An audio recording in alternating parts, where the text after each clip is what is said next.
Good evening. Good evening. Welcome to another live episode of the O&G Strike Zone. I'm Bryan Fulford. That's Kelvin Rozier. That's Marcus Green. Happy Thanksgiving Eve, fellas. Happy Thanksgiving, everybody. Good to be on with you on our normal Wednesday evening. We have a lot to be thankful for and a lot of things to celebrate as we are on the eve of Thanksgiving. So it's a pleasure to be on with you. Thanks to everybody for coming in and joining us tonight. You're watching us on the Black College Sports Network.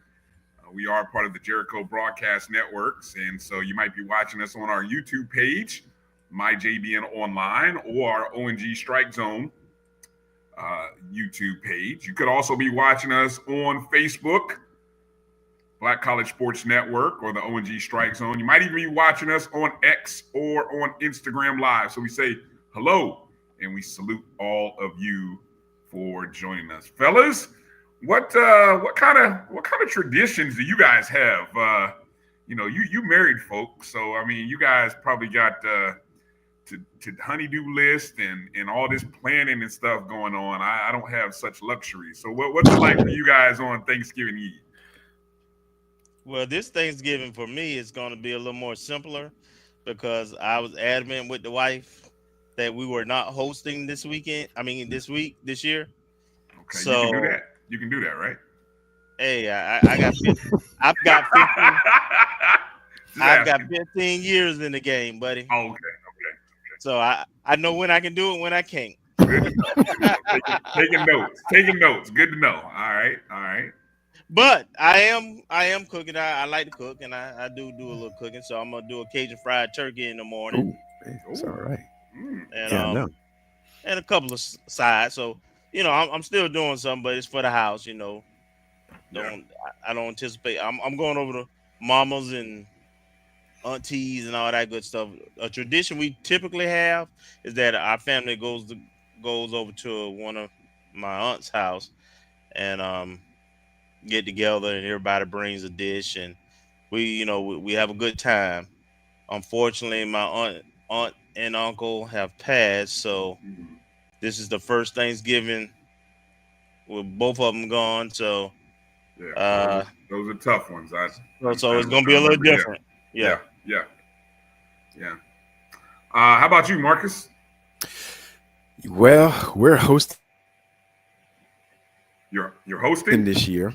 So, usually rotated around, or last couple of years, we've gotten something or gone out to eat or something just to kind of take that load off. But, we're hosting, but everybody's bringing something. So it's not going to be, a whole bunch. The biggest thing is like the prep and then the cleanup. So it's like, okay, the extremes, the food part is like, the fun part, but it's minimal. But it's like cleaning up till like 9, 10 o'clock at night. Don't get to see any of the games or anything like that. So.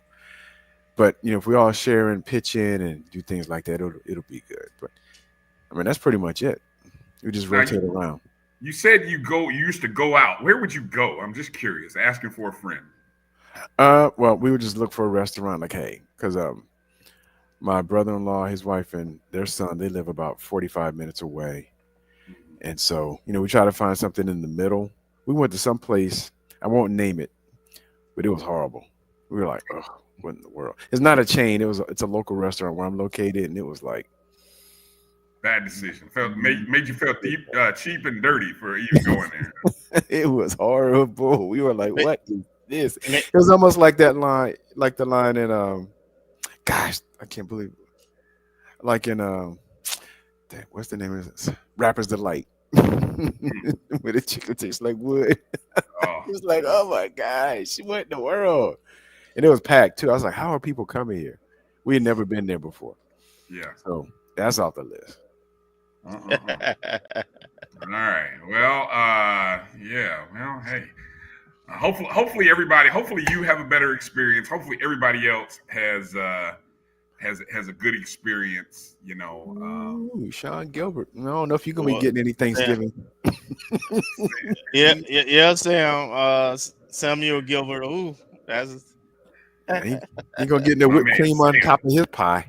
Hey, I mean, hey, well, if that's it works. Why is that controversial? He might be old school, and that ain't controversial. If you got a lot of women in the family, that's just what they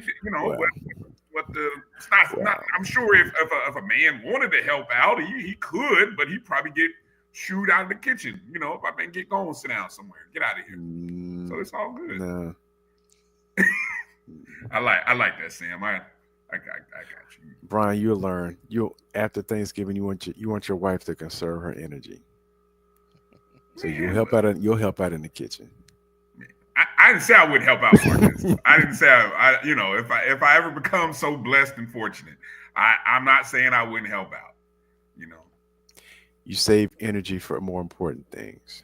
Man, ain't nobody really okay. Everybody got time. You got time. You got energy for all that after all that turkey and dressing. I'm just asking. I'm figuring that'd be a day off from those kind of things. But okay, I'm just a thought. That's a thought. Sam said it's a tradition. I love that, Sam. All right. Well, man, we got a lot to be thankful for. A loaded show for you on this Wednesday evening. We got a lot to talk about. Mm-hmm. Much going on regarding FAMU. We got championships. We got a big Saturday to talk about. 2-0 against those mangy Wildcats, and then we got to cap it off on Sunday with a championship against who took our championship from last year. So coming up at the bottom of the hour, we're going to talk to a pair of champions. And dare I just go ahead and go #FAMU legends. These two young ladies should be one day going into the FAMU Athletics Hall of Fame. Their story's not over yet, but man, the careers that they have had at FAMU are quite impressive. Mm-hmm. Brooklyn Watts will be joining us. Brooklyn, of course, the SWAC tournament MVP, the MVP that matters. That's all I'm going to say. I'm going to put it like that. The MVP that matters. And then Isis Williams, 3-time SWAC champion. The block queen herself had a career day in a championship match. One of Coach Gokon's first recruits. So we've got those two ladies joining us in the bottom of hour one. So any volleyball-related questions, you guys get those queued up and ready. Then at the top of hour two, friend of the program, Coach Erica Cromartie is going to be joining the show. Of course, former girls basketball head coach, state championship winning basketball coach at FAMU High /DRS, as they now call it. And now she's an assistant coach with Coach Gordon for our women's basketball program. So we will talk to her. And then at the bottom of hour two, our AD Angela Suggs will be joining us, and she'll kind of talk about the experience of the past weekend, the miles that she put on the ground and in the air, and then also what's ahead for Friday, because the season is not over, ladies and gentlemen. We're used to our season being over with the class. Well, let me rephrase that. We're used to our regular season being over after the Classic, but our regular season continues on Friday, and it's senior day against Alabama A&M. So that's all coming in. We got some other little news and sprinkles of stuff to talk about. But before we get into talking about the big Classic win, let me quickly go through and give a shout out to those of you who have jumped in, want to address everybody and remind you, check out the Cash App down at the bottom. You can also hit the Square app QR code there if you like. Or if you're on the MyJBN chat feed, you can always share via a super chat. We appreciate you for doing that. So as we get into this segment of the show, Kelvin, of course, as he always likes to do, when he comes in. If I can find it, where's the doggone chat? There it is. Kelvin, always one of the first ones in. Wishing everybody happy Thanksgiving. Bull also decided to come in early. Let's see. Bull says he's frying 2 turkeys in the morning. And wildcat, fried wildcat as well. Always a good dish. I don't know how kind of seasoning you put on that, but fried wildcat sounds good. Jimmy Mack, exactly. He's all in agreement with that. Happy Thanksgiving to you, Jimmy Mack. Hopefully you and your family have a great Thanksgiving. Ken, good to see you. Happy Thanksgiving. Thanks for coming in and joining the show. We appreciate you. Our coach on the BCSN Sports Wrap, Coach Ferrasi Norman. What up, Coach? I know Coach is excited. There's all kinds of job opportunities. You know, Coach got his hand raised. Coach is like, hey, I'm over here. Yes, he does. So, there's some job opportunities. So we'll see what's we'll keep your ear on the ground. You know, hopefully you'll hear Coach Ferrasi's name being mentioned in some of these openings that are there. Meredith, good to see you, Meredith. Happy Thanksgiving. Thank you for being a JBN subscriber. Marcus as well. Happy Thanksgiving. Thank you for being a JBN subscriber. Thanks for coming in. We always appreciate you. Marvin Allen checking in. Duval in the house. I believe that's where Marvin's from, right? Duval? Yes. That's right. Yeah.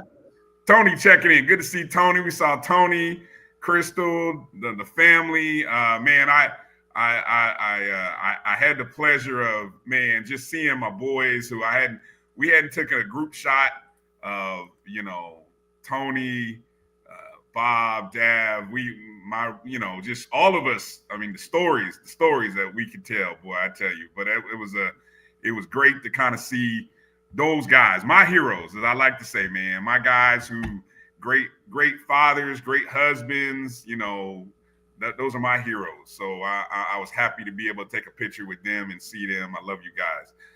B Starks, good to see you. Happy Thanksgiving, B Starks. Good to see you. Tamara T, happy Thanksgiving. Thank you as well, you and B Starks, for being JBN subscribers. Thank you. Good to see you. Good to see you, Gail. Happy Thanksgiving. Get those. I think we hit on some. We hit on some predictions, Gail. Mm-hmm. You got to hear them. Put them in the chats. I know a couple of us did. Gail in Tallahassee still. I saw her at the basketball game Tuesday. Okay. All right. Maybe I'll see you this weekend, Gail, if you hang around, if you're still in town. Good to see you. Let me see who else is out there. Mary 305. Happy Thanksgiving, Mary. Good to see you. Thanks for being a JBN subscriber. Chuck Hunt checking in. Happy Thanksgiving, Chuck, and happy birthday. Happy birthday, Chuck. Yeah, Chuck had a birthday just a couple days ago. Happy birthday to you, Chuck.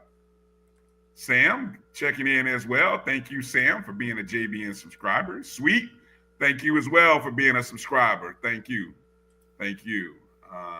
Definitely. Coach Ferrasi sharing, definitely recognize what you're going through there, Kelvin. Those of us who are spending this first big Thanksgiving without a family member, thoughts and prayers to everybody. I know it's tough. Been there, but hopefully everybody has some good memories and some good laughs. And I always like to choose to hang on the positive side of things instead of feeling sad. Yeah.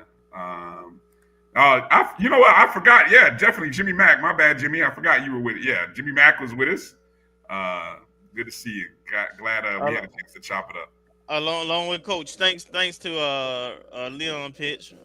Yes. Pitch the Sounds, man, for hosting us and laying it out, man. It was awesome.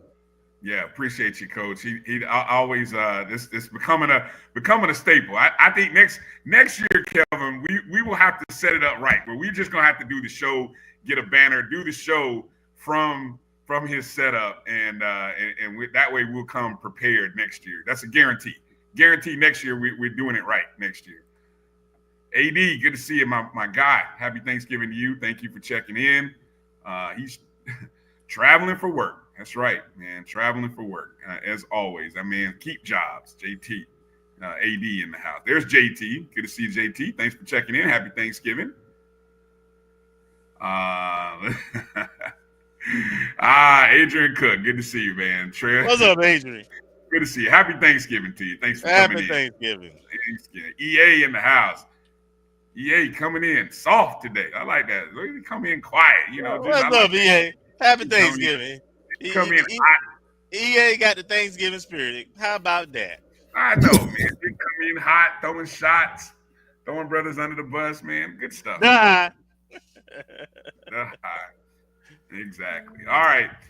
Let's get right to it, man. I don't even know where to start, but I feel like as much as I want to definitely talk about, our championship win and the good vibes and feelings from that, I feel like we gotta start with this. We gotta start with Saturday. I feel like we have to start with Saturday. Going 2-0. It was a Florida Classic Saturday. As first off, we had the semifinals of the SWAC volleyball match between us and Bethune, which, as you see, we swept. I mean, the first couple games were close, but they really weren't in doubt. I mean, they put a good effort in.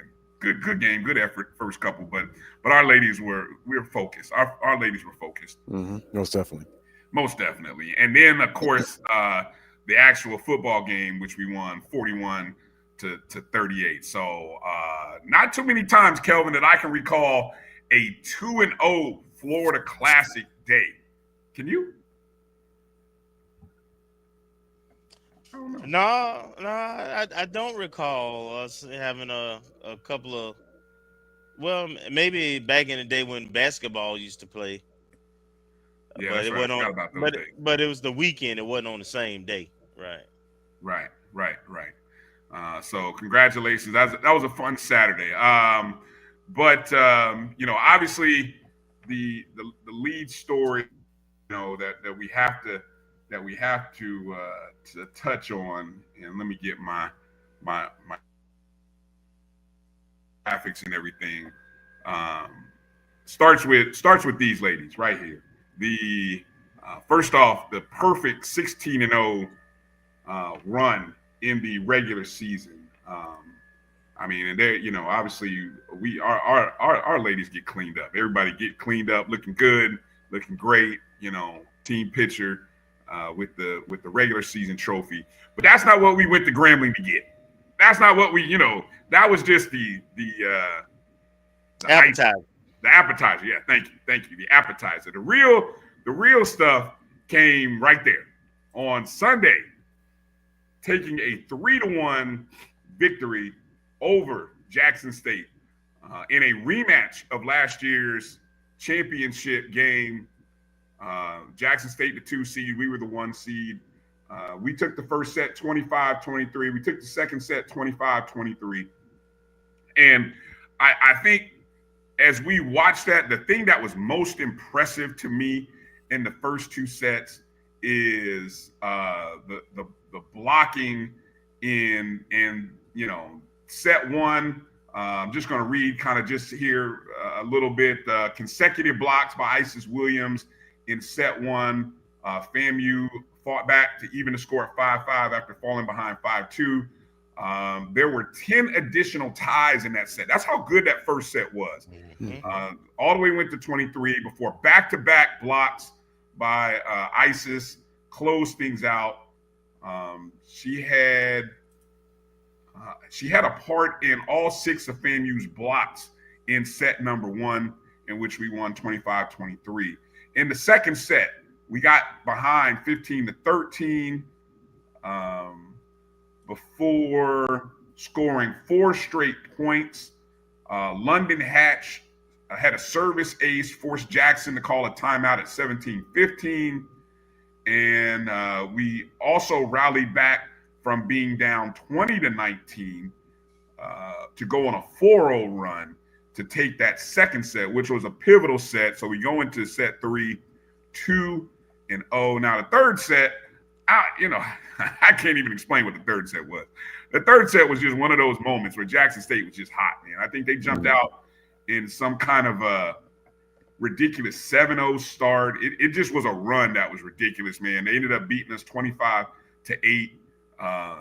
They really could do no wrong. I mean, every kind of hit and everything was going their direction in the third set. But, really, I wasn't worried, though. I really wasn't worried because the destiny that this team and the path that this team was on was set. And we got out to an early 6-0 run in set number 4. And from there, it was just putting them away. We ended up winning the fourth set 25-14. And if you counted down, if you were following our Twitter feed, I'm telling you, just counting down the last 5 to 6 points was amazing. Just amazing play.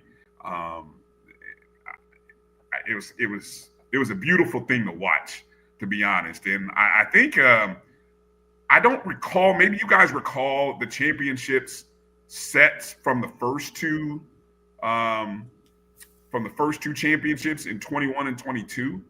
I feel like one of them was a little closer than the other, but this one we dominated we dominated this one. I know they took a set from us, but this one was pure domination by this team. And so we won our third SWAC championship in the past 4 seasons.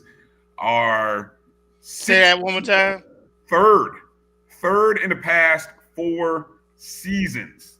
And that one time we missed it, we were 1 up. We were in the championship. So we've been, again, 4 consecutive years, 3 of the past 4 champions. We finished the regular season 27-6.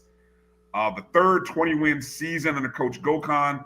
27 victories marks the most in a single season during Coach's tenure, surpassing the 21 team that went 25-7. So this team is already guaranteed to have the greatest single season record in single season under Coach Gokhan. And at the unbeaten 19-0 run, it just continues to just spark what this team accomplished. Guys, go ahead and get your thoughts in here. I got all these photos and images I downloaded. Just your thoughts on what you saw from this team in this tournament and this season.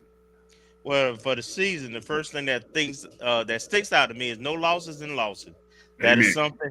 Amen. That is something that I think we coined here on the show. We started it. That's right. We started it.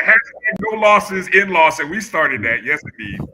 Because we were talking about how, Bragg, we had it going. We wanted to have something similar for our Olympic sports in Lawson. And the volleyball team, they held court. They did their thing and beat everybody, all comers in Lawson. So that is extremely impressive and something to be proud of. JSU gave us a tough time in the regular season, took us to 5 sets. So for us to take them out in 4 sets in the championship game, shows that we got better and we got stronger and we just would not be denied. And it just put the exclamation point on the season that is and has been.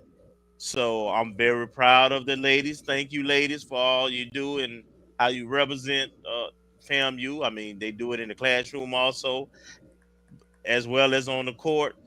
But they're the champions both regular season as well as the tournament.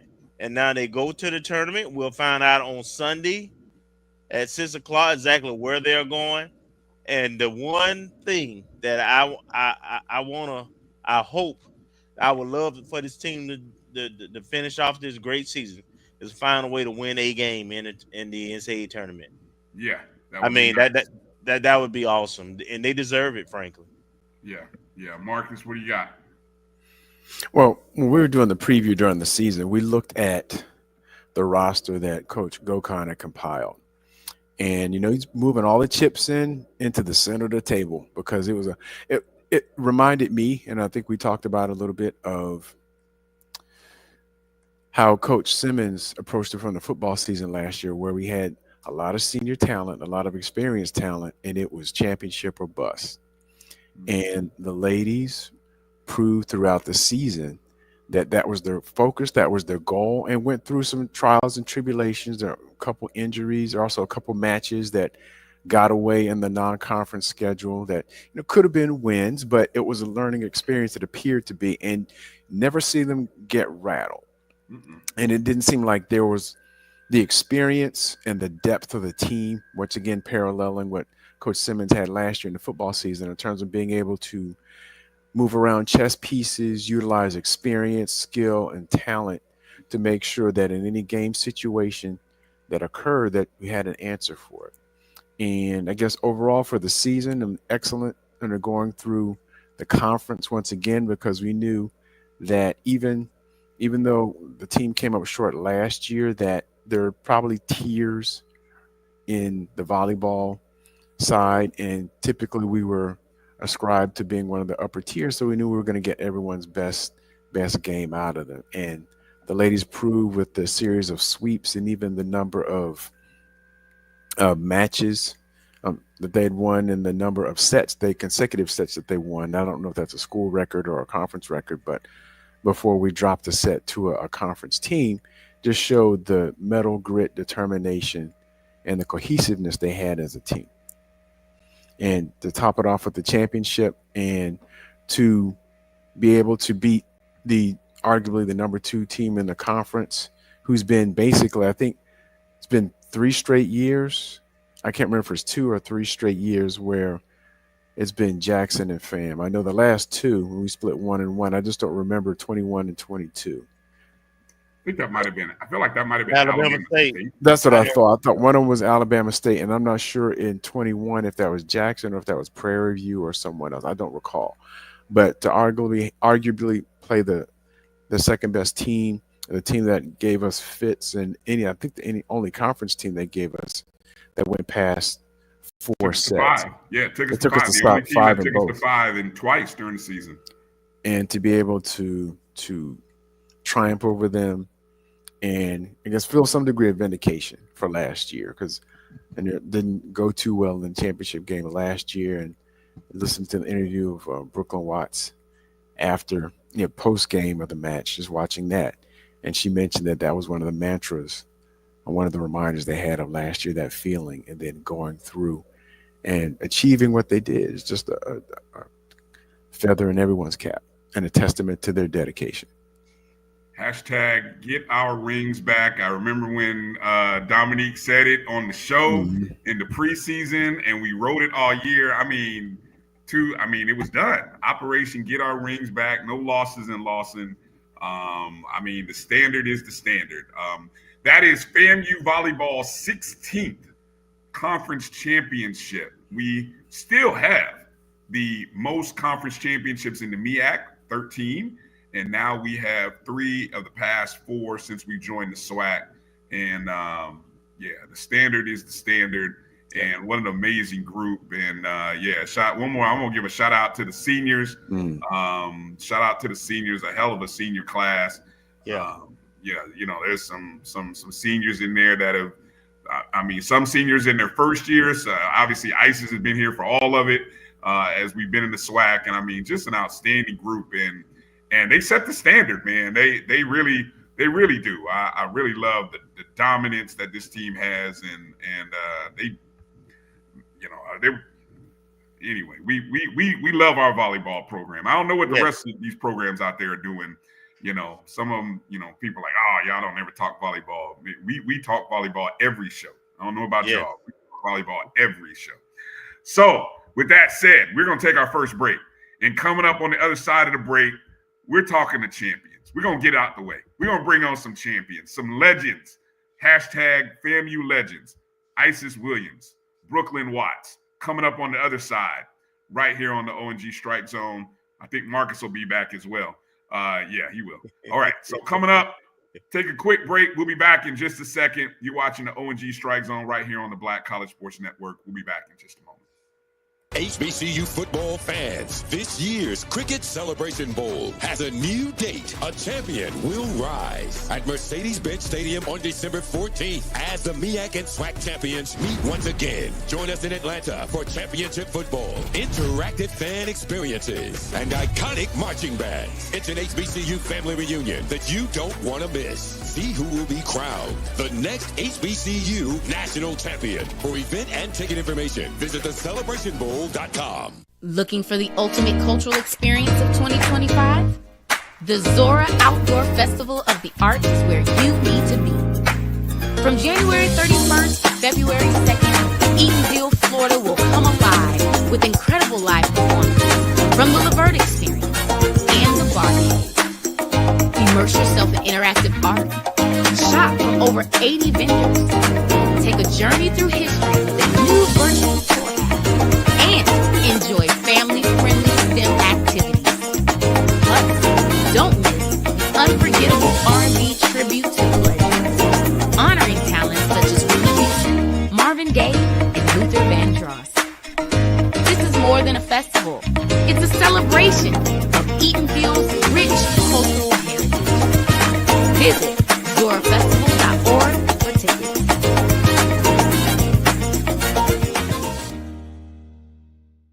ESPN Events Band of the Year, a title reserved for the absolute best in the world of HBCU marching bands. A season-long competition that culminates in Atlanta on Friday, December 13th. Drum majors, percussion, drill, auxiliaries, musicality. All aspects will be adjudicated by expert judges in the world of college bands. 4 bands will qualify for the big stage, where national champions will be crowned. Follow us on social media for ranking updates throughout the season. And join us at Mercedes-Benz Stadium on December 13th. For event and ticket information, visit bandoftheyear.com.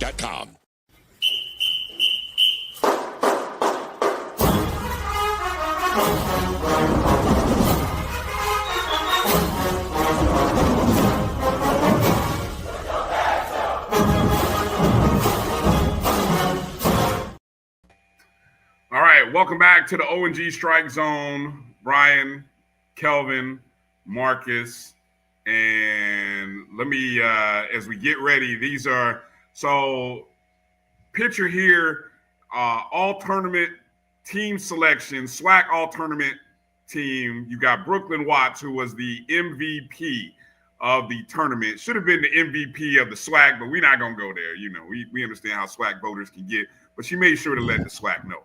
She made sure she put it on wax and let y'all know that y'all messing around.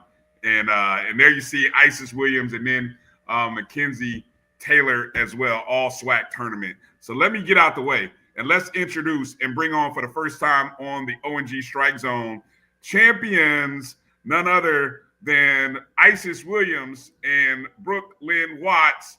Ladies, congratulations, champions. Well done, ladies. O&G Strike Zone. Thank you. Thank you.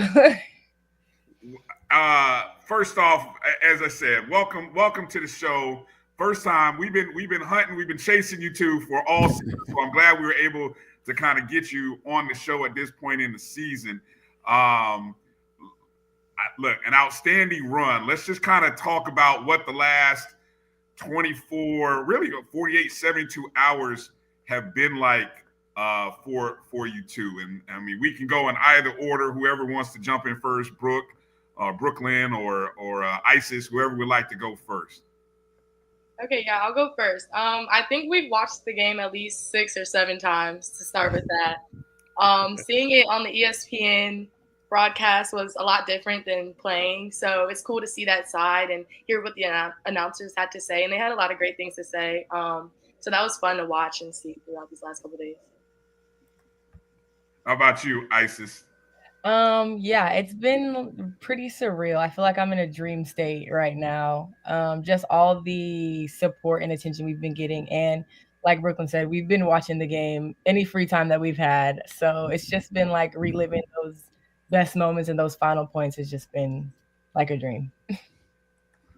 Nice. So, and let me make sure so that people can kind of put make sure we put proper respect on the accolades. Again, Brooke, MVP of the tournament, and we all know you probably should have been MVP of the season, but we're not gonna go there. Also, 1,000 career kills.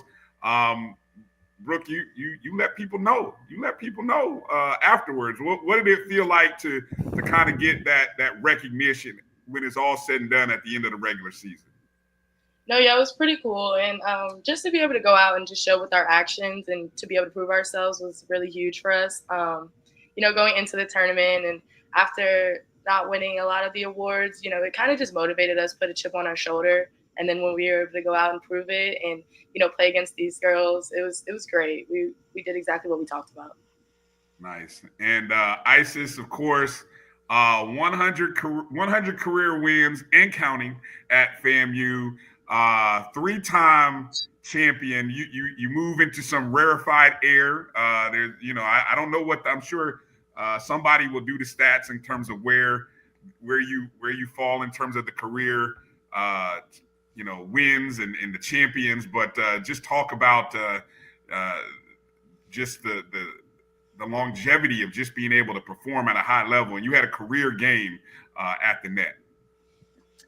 Yeah, me being here for being a 6th-year senior has been a blessing. Coach Gokhan has presented me with ample opportunity to improve my game and also further my educational career. So I think I just wanted to make the most out of it and make my last time playing in the SWAC one to remember. And I feel like I did just that. Yes, you did. Yes, you did. Kelvin, go ahead.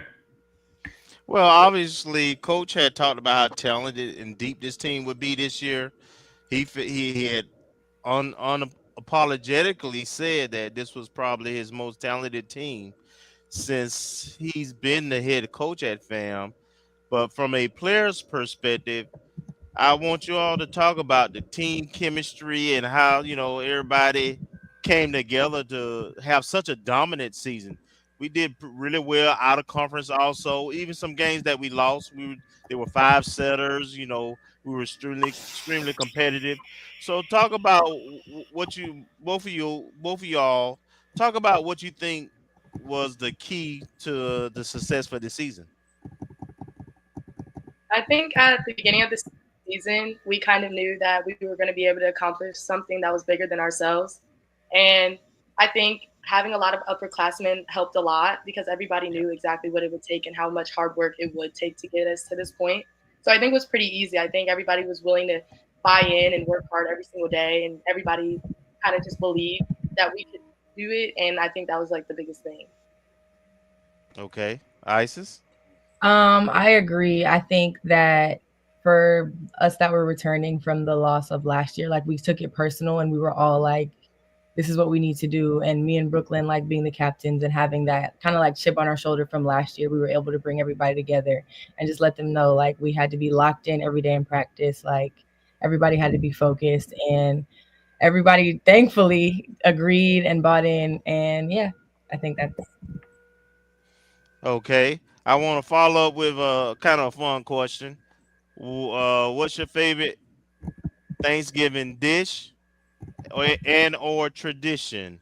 And Isis, you go first on this one. My favorite Thanksgiving dish is probably either mac and cheese or sweet potatoes. And my favorite tradition is watching the dog show after the Macy's Thanksgiving Day Parade. Okay, that's interesting. All right, Brooklyn. Okay. Isis stole my favorite dish. Mine is also mac and cheese. But I think my favorite tradition is just watching football with my family on that day. Yeah. Okay. All right. Good deal.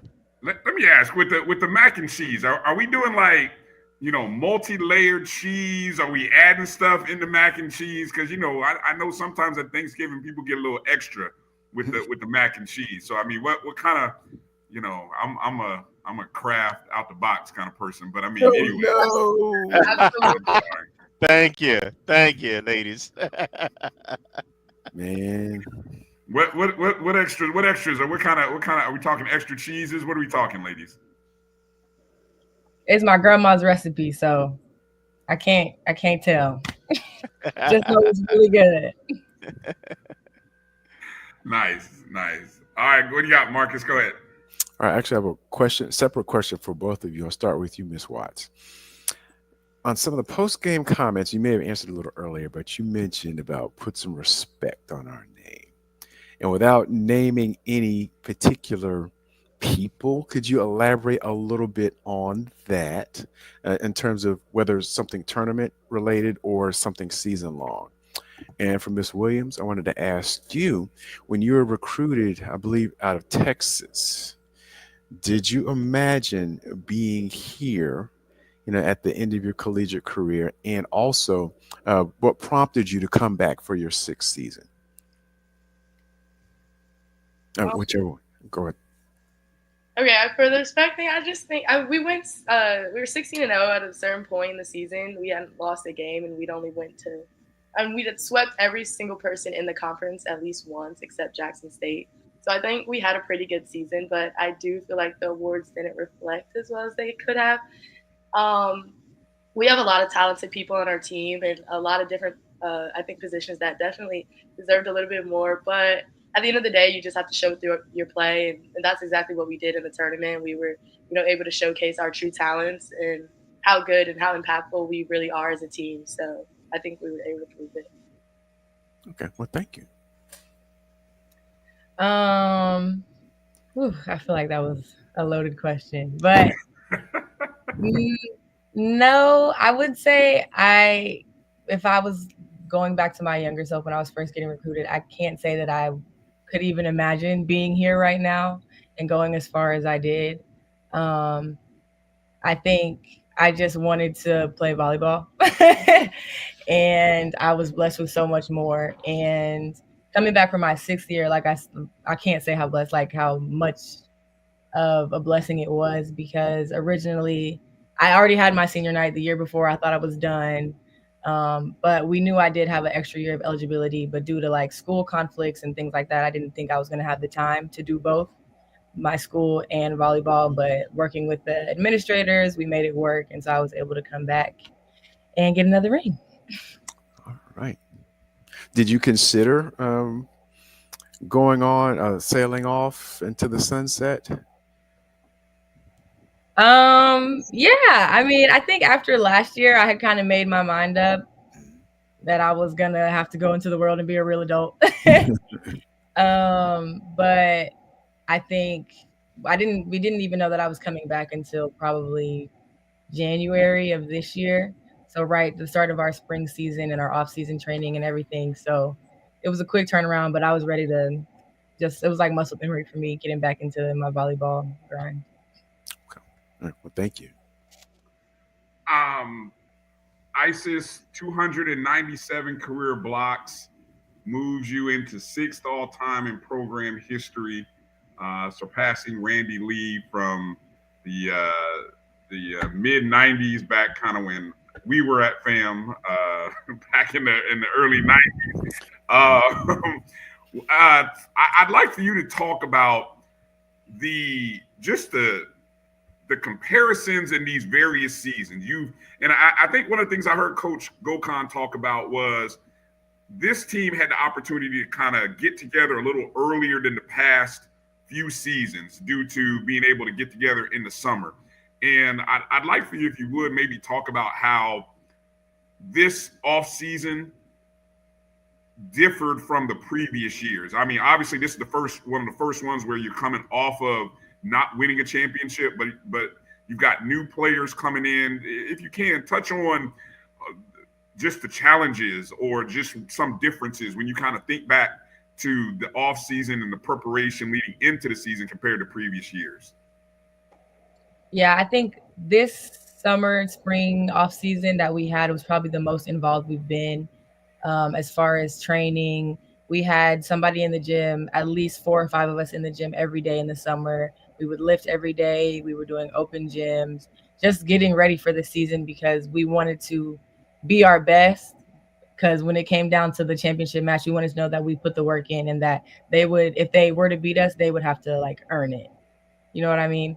Mm-hmm. So I think the difference was definitely the preparation, the determination that we all had. Like it was like an unspoken thing. Like we all knew we were going to work hard and we were going to come in every day whenever we could. Obviously, like people travel in the summer, but we always had somebody in the gym and lifting and just putting in work. Nice. And my question for Brooke, you were, I watching you at the end of last season, you were already at this high level. And then in the off season, you come in with teammates like Jada Rhodes, who was, an outside hitter. And talk a little bit about how Coach made it all fit. You guys, there was some talent that came in this year. We kept looking and we were like, oh, we are loaded. We're bringing in, but I guess with any team, when you bring in new players, you got to make it all fit. So can you talk to how you all made it fit? Yeah, I think we definitely had a lot of talent this year. And, bring Jada in and her being so impactful at Alabama State in previous seasons, we knew that, it was a great environment because you want to have people to be able to push you and just the competition at practice. And I think that was definitely like up the level this year by having all of this talent. And I think at the beginning of the season, we kind of just knew we wanted to win, and whatever it took, whoever had to be on the court to do that, and everybody was fine with that, and everybody was fine with that common goal. So I think, just accepting everybody, welcoming everybody in, and just competing every single day at practice to earn a spot on the court, and if not, supporting your teammates from the sidelines. Nice. Go ahead, Kelvin. What you got? Yeah, I've got 2 questions for both ladies, and I want you to talk about the experience of having 2 younger female coaches on staff, and kind of how was that? I know Isis, you played with both, right? So kind of talk about what they brought to the staff part of it, and then the last question I want you to answer is about. So the band showed up to a game. There was a game where there was the students came out. It was a lot of kind of big crowd for volleyball. And explain to Rattler Nation how important that support was and how it made you feel. And Isis, I guess you can go first. Okay. Yes, I did. I think we both played with both of them. Having them on our staff, I think, gave us kind of bridge the gap between coaches and players because they were just players themselves. And I think that perspective from them and being able to talk to them in a way that maybe we can't talk to Coach Gokon or Coach Steve was very, very helpful. It helped us look at things differently and just gave us new perspectives on how to improve our game. And the support from Rattler Nation is greatly appreciated. Like you said, we had a lot larger crowds than we usually do. And I think as players, like we feed off of the crowd, of the energy of the crowd. So I think y'all, people being at the games just hypes us up and makes us want to do better for y'all. Okay, Brooke? Yeah, I think for me, I did struggle at one point in the season. I was going through a lot mentally. And having Coach Dom, Coach Kate, they were able to like talk me out of it. And especially Dom, she played my position. She's been through the same experiences, and she was able to, talk to me through a special lens that, Coach Gokon or Coach Steve wouldn't really be able to do. So it was definitely a great look. And Coach Caitlin too, she just had a lot of experience. And when she was on our team, she had a super high volleyball IQ and was always giving feedback. So I think they transitioned really well, and I think it really was a great addition to our team. And for the support with the band and the fans coming out, we really do love that, and we really do love the support. It's definitely essential for us. Bring the energy in the loss, and we were undefeated at home. We won every single game, and I think it was huge that we had a lot more support this year than years in the past. So it was a great feeling just to look up and be able to see the students and friends come out and support. Marcus, you got a final question for the ladies? Actually, I have like a triple question, but I'll make it quick. Triple question. Yes. The first one, if you both you ladies could speak to the legacy that you're leaving for FAMU volleyball, not only as individuals, but as a team. That's the first part. The second part is, do you guys have players from other schools sliding in your DMs asking about coming to FAMU? You don't have to reveal any names, but I know, like you mentioned, Jada Rhodes, she's a Tallahassee native, but she came over as the reigning, I believe, player of the year from Alabama State to come to FAMU, presumably to win a championship.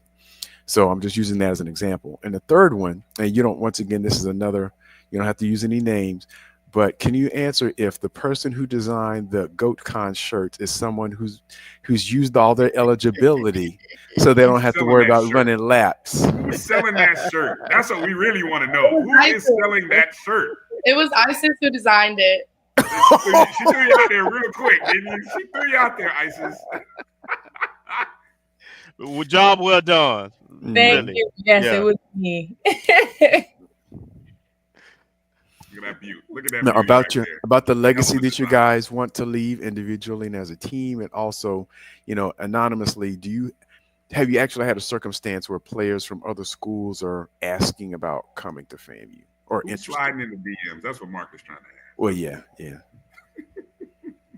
I guess I can go first. As far as the legacy that I want to leave, I think individually, I wanted to, because I was Coach Gokan's first domestic recruit, I wanted to build a team culture that would last, and that when incoming freshmen were coming in, they knew like what the standard was, and playing at a high level and showing that HBCU volleyball is just as good as PWI volleyball and that we can do it too.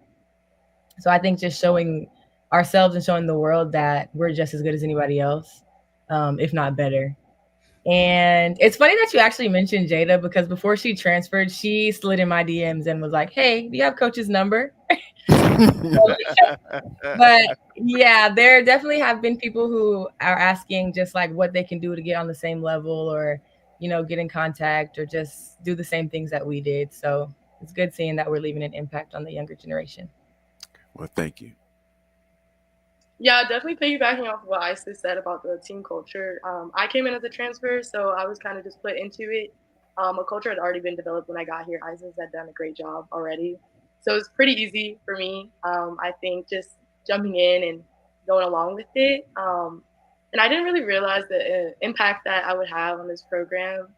But one of our freshmen told me at the beginning of the season, or like halfway through the season, that, she's like, I really look up to you, and, like, you inspire me and stuff like that. And that's kind of when I took a step back and I realized like what I'm doing is, leaving an impact. And it is like changing what we have going on. So, I mean, it's pretty cool to just look back and see how what you're doing really matters, and all the hard work that you're putting in it's not going unrecognized, and it's a great feeling.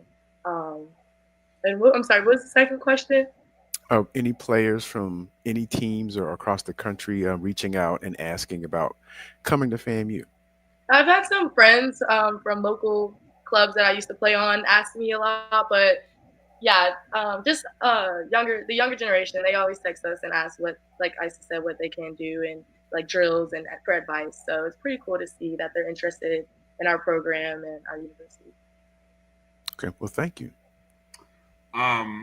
Ladies, I want to. So the selection show now is the selection show Sunday, Kelvin? Is that right? Mm-hmm. Yeah, Sunday at 6. Okay, so I guess everybody will be back in town for the selection show, correct? Okay. Mm-hmm. Are you guys gonna have a watch party? Yeah, looks like a yes from Miss Williams. Okay, so there will be a watch party on Sunday. I know we'll get more details on that. So I want to leave you with a final question, and I'll ask each of you this question, and I'll start with Brooke. Brooke, when you transferred from Murray State, I want you to tell Rattler Nation who you were when you first came to FAMU, and who you are as a graduating senior, leaving the FAMU volleyball program after winning 2 titles and a tournament MVP. I think coming in, I was just very young and naive. I didn't really understand what it took to win a championship. We had a successful season at Murray State, but we just weren't a championship team. So after finishing up with this program, it's definitely changed my work ethic and just shown me like how hard you really need to want something and put your actions to it. So I think I've definitely have grown a lot over these last couple of years on and off the court. And by the way, just in case people didn't know, I know Kelvin likes to always ask a question. What is your major, and what are you planning to do after volleyball? I'm majoring in criminal justice right now. I'm not quite sure. I'm still weighing my options as of right now, but I'm still trying to figure it out. Okay. And for you, Isis, when you one of the first recruits here for under Coach Gokan, coming in as a freshman from Louisville, Texas, who were you when you first came to FAMU, and who are you now? When I first got here, I was just young. I was probably a little bit insecure about my abilities on the court. And I was just looking for something to give me purpose and something that I could really just throw myself into and develop and grow as a person as well as a teammate, leader, whatever you want to call it. And now I feel like I accomplished all of my goals. I feel like I definitely left something that will be long lasting for this program. And I really just can't express how proud I am of myself and my team and all the work that we've put in to get to this point. And nice. And what is your major, or your major, or what are your majors, or because obviously you're in grad school. So what do you plan to do after once you come out into the real world? Yeah, so I am currently getting my master's in occupational therapy. Okay. And once I walk across that stage, I plan to work with kids with developmental disabilities. Nice. Awesome. All right. From the chat room, ladies, our friend of the program, Kenya, she just asked, could you please finish the sentence? I represent Florida Agricultural and Mechanical University, October 3rd, 1887. What? That's what's up. Appreciate you, Kenya. Ladies, it's it's an honor to have you on the show. Yes. We enjoyed watching you represent us alums, and we're excited to have you be a part of alumni life. But it's not done. It's not over. You still got more work to do, ladies. So we celebrating you. Yeah, we telling you to go out and get a dub. Finish it the way you want to finish it, man. We are so happy and excited for all that you've accomplished. And thank you for continuing to build on the legacy of all the great volleyball players before you. And I like to say #FAMU legends. That's who we're talking to tonight, ladies and gentlemen. Future Hall of Famers in my book. So absolutely, no doubt about it. I just want to say thank you, ladies, for all you've done to elevate the program, and happy Thanksgiving. Happy Thanksgiving. Happy Thanksgiving. Thanks so much. Yes, indeed. Thank you, ladies. We'll see you guys, and good luck. Happy Thanksgiving. Enjoy the mac and cheese, and good luck in the tournament. Bye. Thank you. All right. Nice. Good job. Yeah. All right. Champions. #champions. That's who we talk to, ladies and gentlemen. Always good stuff. Appreciate our Josh Padilla for helping to make that happen. It's a pleasure watching, seeing two legends work, man. They two legends. And like I said, I think I'm sure there's probably a couple of volleyball players who were part of that 4 years and won 4 titles, but there's not too many that have won 3. And so congrats to ISIS on winning 3. And also, I want to take a second before we go to break and give a shout out to another friend of the program, Dominique Washington, the first player and coach to win a championship. You can see her on the right after she repeated back-to-back winning a championship as a player, and then coming on board this year to win as a part of the coaching staff. Shout out to Dominique, 2-time SWAC Player of the Year. Congratulations, and to the coaching staff and everybody involved. Man, what a season, man. What a season. And so, like I said, we'll stay tuned. Sunday, the NCAA announcement will come out, and we will find out where the Lady Rattlers will play. Coach Gokhan, what did he say when we had him on last Wednesday? He thought it might be a bit of a travel outside the state. Yes, I had mentioned that I had to start looking up what possible teams would be able to host in the South, and there really was no team that would be hosting in the South. So he kind of confirmed that, and he thought that Nebraska was probably a travel spot because of Nebraska and Creighton. So, And it looks like Florida just got upset, I guess, in the SEC tournament today by South Carolina. Wow. So, I mean, they were ranked number 18. I think South Carolina was unranked. So, I mean, not that Florida. We typically went there, but they were typically in the top 16 or so. But that even makes the case even more likely that someone from our region may not host. And I think FSU got upset tonight too by SMU. And well, not really upset. I think SMU was ranked number 10 in the AVCA rankings, and FSU was like in the lower mid 20s. So it wasn't an upset per se, but then once again, that's another regional team that doesn't look like they'll be in a position to host. So we're gonna have to do some traveling. Yeah, that's crazy. I'm surprised it wouldn't be somewhere up the eastern seaboard versus going towards the Midwest. That's surprising, but I don't know how all that works. But regardless, like you said, Kelvin, hopefully this team, with the experience that this team has, that they can win a match. That's a possibility. I think this is a team that's poised and positioned to do that. So let's wait to see who we get, and then bring it on. Bring it on. All right. Well, let's take our break, and let's talk to Coach Erica Cromarty on the other side.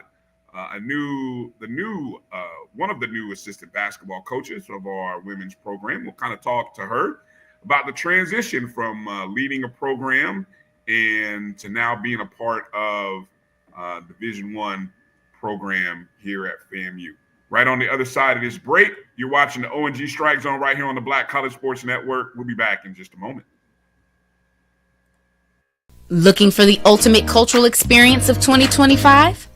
The Zora Outdoor Festival of the Arts is where you need to be.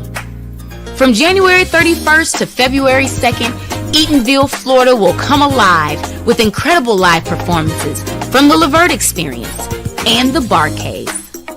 Immerse yourself in interactive art. Shop from over 80 vendors. Take a journey through history with a new virtual tour app. And enjoy family-friendly STEM activities. Plus, don't miss the unforgettable R&B tribute to the legends, honoring talents such as Whitney Houston, Marvin Gaye, and Luther Vandross. This is more than a festival. It's a celebration of Eatonville's rich cultural heritage. Visit zorafestival.org for tickets.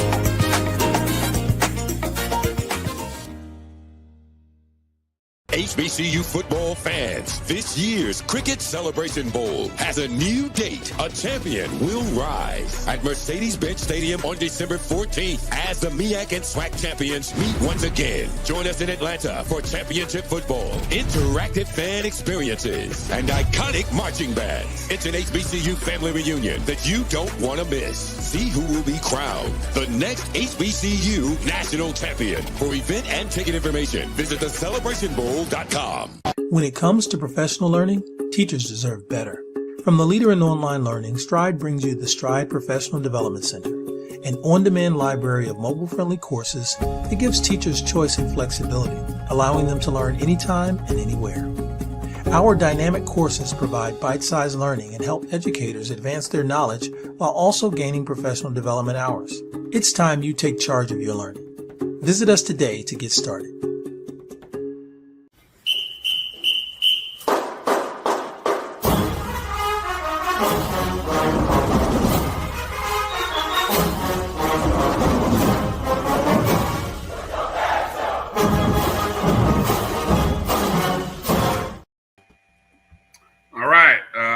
Welcome back, the O&G Strike Zone. Hold on a second. There we go. Bryan, Marcus, Kelvin, want to remind you guys, do us a favor. If you're on IG, because I think that's where Isis and Brooke, that's where, they young folks be on IG, not on X like some of us old heads. But make sure you hit them up on Instagram. If you follow them on Instagram, let them know you appreciate them coming on the show, and just wish them well. A lot of our ladies are on Instagram. It's probably the best spot where you can catch them. So please do us a favor and let them know that you appreciate them joining the show. All right. With that said, let's pivot and I mean a pivot, like a good basketball pivot, over to our good friend of the program, and now the assistant women's basketball coach with our FAMU Rattlers, with Coach Pressure. That is Coach Erica Cromarty. Coach, how you doing? I'm doing good.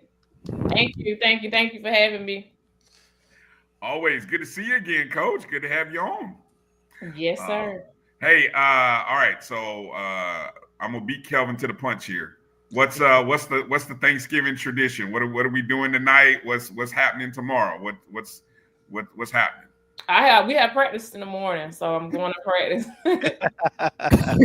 We have practice in the morning, and then after that, I'm going to feed the girls a Thanksgiving meal, and then I'll go over to my mom's house with my family. So that's my day. It's not bad though. I like it. No. Did you ever with the high school program, did you ever have any practices over the Thanksgiving break, or I'm sure maybe even tournaments or anything like that? Yes. So Friday we would play in a Thanksgiving tournament, and they're still playing it on Friday. It's at Gavi. Because I made the schedule before I left, so I still follow it. I guess because it's just still fresh. So they'll go to Gavi on Friday and play Friday and Saturday. Gotcha. All right, go ahead, Kelvin. Coach, I know it's you've had some interest in elevating previously, but I guess my question is, what made this the right opportunity, and have you turned down previous opportunities to go elsewhere? Yes, I have. It wasn't anything concrete, but it was conversations before about other programs, and it just didn't benefit me, because I just didn't want to leave to say I'm going. I wanted to go somewhere I could still grow. And so with Coach Gordon being the coach at FAMU, that was like perfect. Because I followed her for her career, so I knew a lot of things about her. And then once I realized that she was taking over that program and that she was looking for assistant coach, I applied, and thank God I was able to receive the job. And I just appreciate her so much for giving me the opportunity and allowing me to learn and grow to become a college coach. Okay. All right. Go ahead, Marcus. Well, good evening, Coach. Can you describe, I guess, what the transition has been like? I mean, going from FAMU DRS to FAMU and making the adjustment, if any, to the college game. Well, yeah, it's been an adjustment. I came in November 8th, so they kind of had already started. So I was just kind of like, getting in, but it's been a transition because it's just, the terminology is a little different. Basketball is still basketball, but I think the operations is different. The preparation is different, but I'm getting adjusted pretty good. I'm getting more comfortable. It's going really good. And the coaches, Coach Gordon, the staff has really been a great help for me. So I appreciate them for that. Well, thank you. And the girls are great. Like, I have a good rapport with the girls. It's going pretty good. What role? What is your role? Because I know everybody, every staff has, coaches that have different roles. So describe and give us maybe a little behind the scenes on kind of what your role is on this staff as you come in. And again, when you came in was kind of right after the preseason, or I guess right after the season had started. So I know it might have been tough a little bit, but share with us what you can. Well, I'll help with the guards mostly. But we all are part of the game planning and the strategic plans of the game. But my main goal, my main job is to help the guards and also help with the managers and stuff like that. So that's something that's pretty good because I played guard in college and in high school, so that's kind of was my area. So that part has been really good. Everything has been good. It's just it's just transitioning from high school to college, but it's just reps and just confidence. That's all. And I'm getting there. And I know I'll be there soon. So I'm just happy about that. But it hasn't been a bad transition. I mean, Yeah, I have. I started. I think I started, and it was the first game when I started. So I was just, watching. But it's good. So I enjoy working with the guards. I enjoy working with the ladies because some of the, the things they deal with, I've dealt with or have experienced myself. So it's a good fit for me. Right. So as this season has gone, and obviously I had a chance to come watch in live and in person on Sunday at UCF. Okay. Of course, on Tuesday, hosted a game against Middle Tennessee. Tough loss, 80-54. As last week was a tough week, and I kind of captured that in talking to Coach Gordon. We had a game that slipped away from us, and then kind of having to turn around and play West Georgia.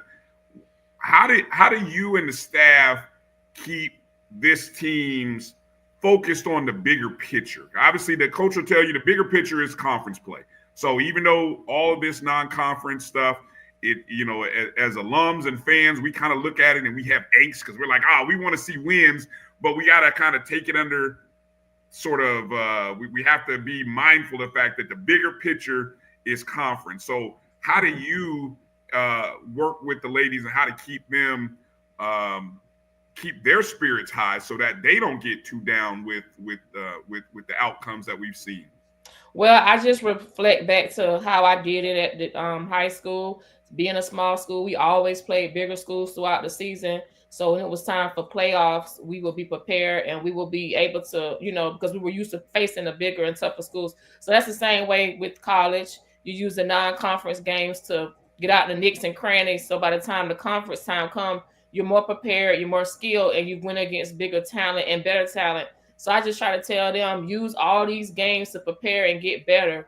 You know what I mean? Like we want to win them, no doubt, because all of the whole staff, we're all competitors. The girls are competitors, so we want to win them. But at the same time, we still try to use these games to, work on your weaknesses, as you may say, or just find your niche, find what you do best, so we can put it into the system. So by the time the conference come, we all know we can expect from everyone. So, I'm used to having the tough games in the beginning because I know it's just getting you prepared for what's to come. Gotcha. Go ahead, Kelvin. Coach, I want you to talk about my first question. I guess I got two questions. The first question is about just the coaching aspect of getting ladies comfortable in shooting and rhythm and the strategy behind that, right? Since you're dealing with the guards and to control their pace so that turnovers are minimized. Kind of walk us through your approach in coaching guards. Well, with shooting, most of it is reps, and seeing the ball go through. So in practice, we do a lot of you have the shooting machine as well. You use that because you can get more shots up. But before you even get to all that, you have to look at their stance, their form, and how they're shooting the ball. Because some coaches just say get shots up, but if you're not shooting the ball right, I don't care how many shots you get up, what I'm saying, it's not going to benefit. So I try to look at their stance. You got to be low and raise up to shoot the ball, things like that, follow through, and just kind of like work on that technique. And then you do the reps. Then once you get, spot shooting down, you get them off the dribble. You get them off a screen. You get them with a flare. You just get them in different situations. You get, somebody, waving a hand at them, while they're shooting so they can get used to distractions while they're shooting, the noise, all of that. So you just use variations that happens in the game, and you just do it repeatedly till it just becomes second nature.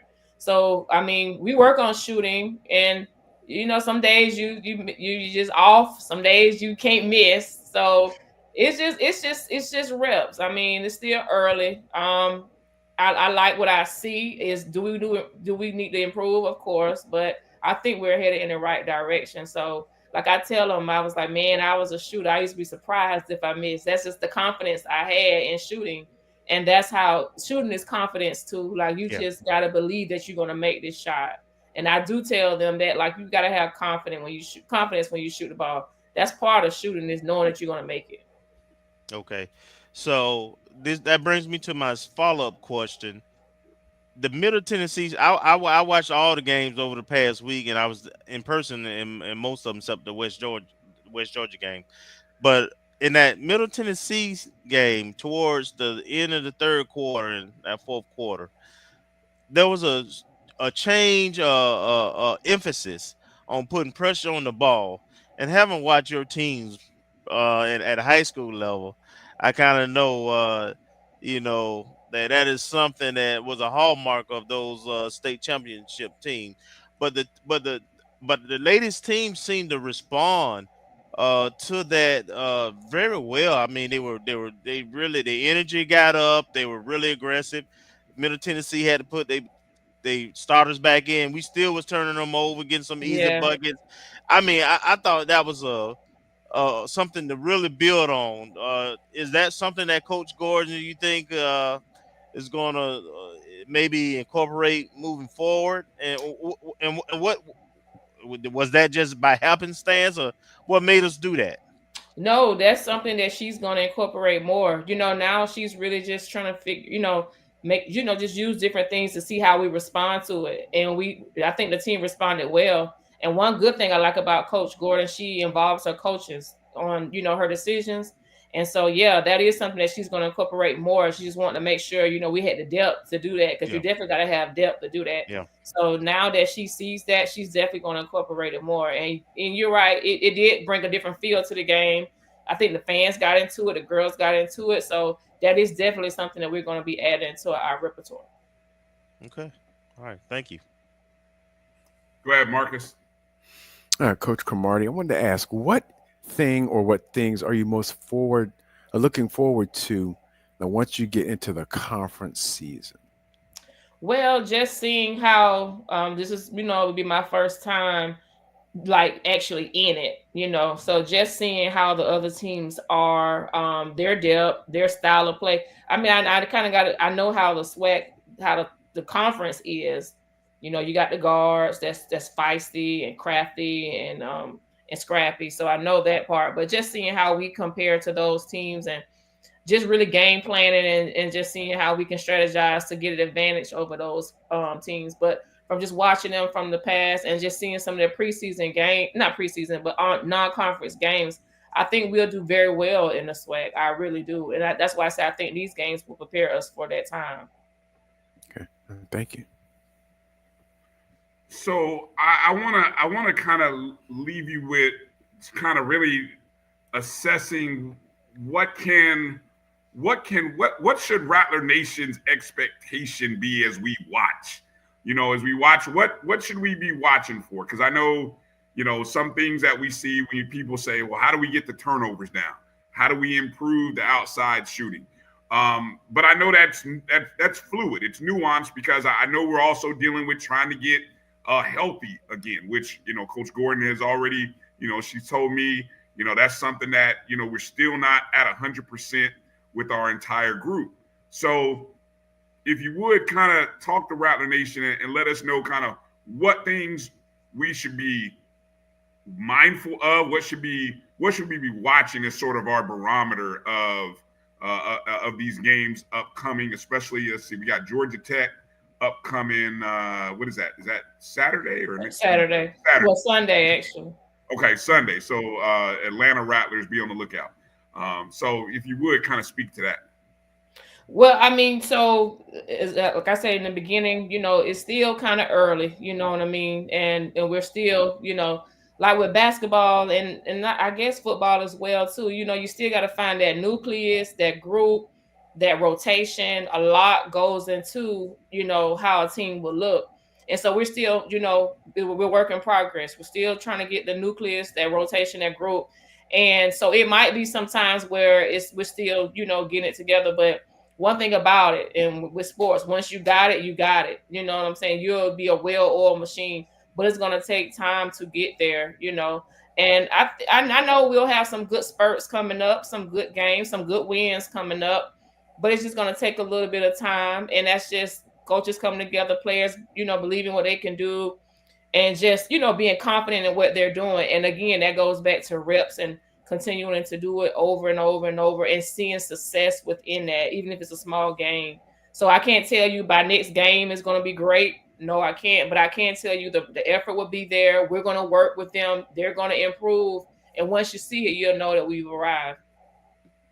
Yeah.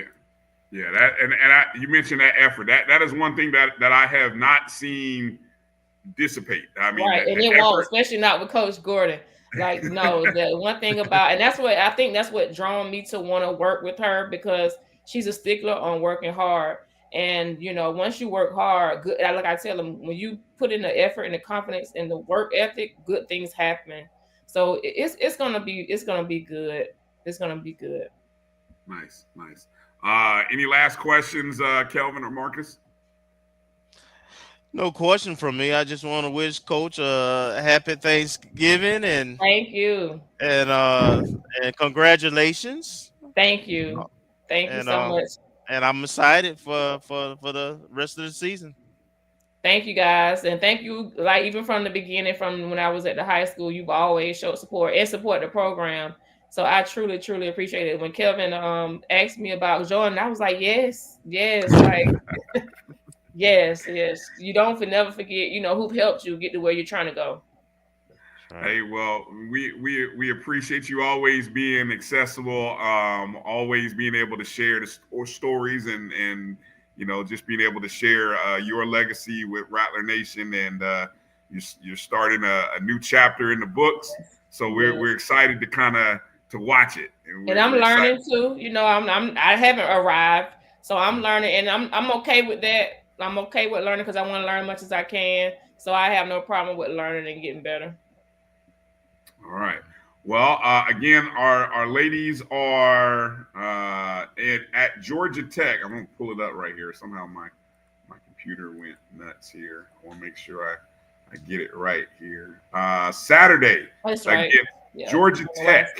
That's nope. I'm sorry. December 1st is Sunday. Yeah. Okay. I was like, I know I was right. Sorry, you're right. I'm sorry. Sunday, December 1st. December 1st. Sunday at Georgia Tech, 2:00 Eastern. So the Atlanta Rattlers, the Atlanta Rattler chapter. Hey, I'm tell you what, Atlanta Rattlers, I'm issuing a challenge. Y'all need to do better than the Orlando crowd, because the Orlando Rattlers showed up. They did. UCF. Yeah. They showed up. I felt like we were a little louder than the UCF folks, to be honest. Yeah. So I want to see what the Atlanta Rattlers are going to do at Georgia Tech. And that's a 2:00 Eastern tip-off. So great opportunity to catch the Lady Rattlers in Atlanta. All right, who's doing the cooking tomorrow? I'm just curious that y'all are eating. For me? Somebody said it was Coach Gordon. Somebody asked if Coach Gordon was cooking. I didn't. Oh yeah, so the girl, though I'm not sure if I don't think she is, but the girls will have a meal after practice. They are receiving a Thanksgiving dinner after practice. Gotcha. All right. Yeah. All right. So. Work them hard, and everyone will be hungry to eat after that. So for sure. All right. Well, you and the staff and all the players, wish everybody happy Thanksgiving from us. Yeah. Safe travels to Atlanta. When do you guys leave? We're leaving on Friday. Okay, so I won't even see you then Friday. So you guys will be on the road when. Oh, that's right, because the football game is. Yeah. Okay. I'm sorry. Well, no. Will we be Saturday? Yes, I'm sorry. We're leaving Saturday morning. Yeah, because we were planning on going to the football game. Yes, we'll be leaving Saturday. There you go. We'll see you at the tailgate. We'll see you at the tailgate then. There you go. We will be leaving Saturday morning. We'll have a great Thanksgiving, Coach. Great practice, and everybody be well. And good luck up in Atlanta at Georgia Tech. All right. Thank you so much. Thank you all. Thank you again. All right, Coach. All right. Bye. All right, you guys make sure to hit up Coach Cromar. You can find her on X. And wish her well. Make sure to thank her for coming on the show. All right. A few news and notes, fellas. We haven't talked much about the Florida Classic. Kelvin and I, we did the post-game show. I know hopefully some of y'all got a chance to tune into X and watch the post-game show. We hit our predictions. Kelvin, remind people again what your prediction was that you did. So I hit on both of my predictions actually. All right. So the one prediction was that we'll score over 40. I thought that just the the energy would be up with the new play calling, the caller, and that the guys had something to prove coming off 2 losses. And then you look at Bethune's defense over the season. I just thought we could be successful in putting up points. So we got over 40, and then I also predicted that Bethune-Cookman will return a special teams touchdown. You did. And they did that too. And as soon as the guy returned that touchdown, there was a Hell, I think it was Hell Wildcats no HBCU band talk. Yeah. He was in box with us. Sitting there right with us, yeah. And he brought it up. He said, I don't know, you told him on the show. I don't know why they kicked it to us. But you may have seen it up in the press box, and I have to look at the replay, but it looked like one of our players got blocked in the back on that. And I sent y'all that text. I heard you say that. I still didn't see that in the replay. I heard you say that. Look at number 44. Look at number 44 on our team. Look like I think that's Miss Bullock's son. Yeah. Looked like he got blocked in the back, or he got assisted to the ground. Assisted to the crowd. As the guy was running past him. Yeah. Didn't see it, but yeah. Marcus, what was your prediction? I missed on all my. Well, I missed. I think I had a score low. I think it was 28-24. I can't remember what the bold prediction was. Oh, I do. Kickoff return. No, Robert Lockhart. Kickoff return team. That's right. Lockhart. That's right. So he got. I think the furthest he got was the 40. I think he got one out to the 40, but he didn't break one. Yeah. Everyone. Sam says he saw it, so I guess it happened. Sam said he saw it. It must have happened. Although check the replay. I'm with you, Edwin. I'm like assisted to the ground. I might have been seeing something. Maybe it was my bias coming through, but I try to. And it did look like he was doing a Superman, and somebody was behind him. Yeah. Well, I feel really proud to have finally got one. I think it might have been the first time I got one exactly as I called it. I kind of got one. The rushing touchdown one that I called a few games back, that was a sweat. But this one I called right. Over 200 yards rushing. Yeah, we got 300 plus. And 2 100-yard rushers. Got that right. Thad Franklin, 190. What was it, 195? 195. Yes. 195. Kelvin Dean goes over 100 on the 11-yard touchdown run, which put us up 41-31 with 2:23 to play in the fourth quarter. So we end up with a total of 305 rushing yards on 47 carries. And what was the helmet prediction, Kelvin? I don't recall. They won't have to share helmets or something like that. Wow. I did say that. Hey, speaking of helmet, I got that one right too, I think. Hey, speaking of helmet and uniform combinations, boy, there was a minute where that all white, that icy white combination, we were gonna have to burn that combination because I think that combination had not gone too well for us this season.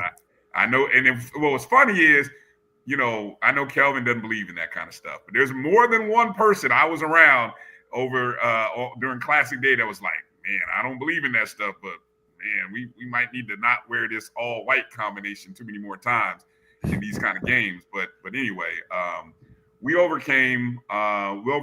See, we were down at the half, 21-17 at the half. 24-7. Yeah, got up to 10 on 2 different occasions in the fourth quarter.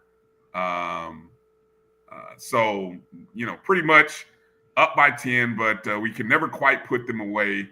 Bethune had they had a young man true freshman, Dennis Palmer, ran 37 times for 178 net yards and 3 touchdowns. So, I mean, watching him and Thad Franklin just run over the opposing defenses over and through was pretty impressive. But thankfully, we kind of came out on top in this contest, and I'm glad that the game ended when it did.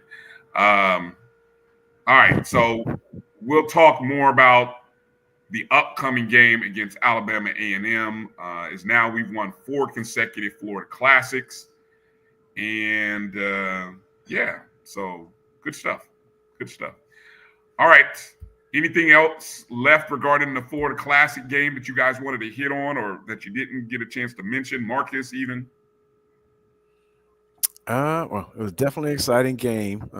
I was sitting here watching it on TV, and I was like, okay, what is going on? But I wasn't real worried at halftime because we made good halftime adjustments. So I'm glad we came out and showed some fire. And, I was a little worried if there's lingering from the Valley game, just a hangover in terms of the halftime and not being up as much as many people will probably expect. But you got to expect, in a classic game that there's going to be a tough battle. But I'm glad to see that. Well, in watching the comments and the shows, the coaches show, listening to Coach Colsey on his show and the various SWAC platforms, it seems as though he's pleased with the level of continuity and smoothness of the game plan. I know that's not the right term. I'm trying to think the flow of the game plan from an offensive standpoint. So I think I heard him say that on more one occasion. And we wondered in the preseason, we were wondering if he was going to be a run first defense type coach. And, we thought when we had all the running back stable, even though we had a plethora of talented wide receivers, we thought he may kind of lean towards that, having a strong defense and rush game and keeping it close and taking it to the end. And, it worked first few games in the season. It worked on the Florida Classic. And in the middle, it kind of, took a little detour, just a teeny bit. But in the end, everything proved out. And so it sounds like things are happy in Rattler land so far. Hey, yeah, we beat Bethune. It's all happy, I tell you, we start feeling good again after you get that win. Well, we were coming off 2 losses, so 2 unexpected losses, 2 disappointing losses. So to get the W was very important, and I think it's equally important that we finish off the season correctly and send these seniors off with a W coming up on Friday. And then we can address and have that hard conversation we're going to have after that game Friday. But just win, baby. Just win right now. Mm-hmm. Right. Well, definitely all smiles. Everybody in the photos, all smiles. It's all good when we get a win, boy. I tell you what. So coming up on the other side of the break, we get to talk to somebody from out of this photo who was all happy, and man, did she have a weekend traveling all over the country. And she held a lot of trophies this weekend. Right. That's the standard. That's the standard. All that gym work coming in handy. Exactly.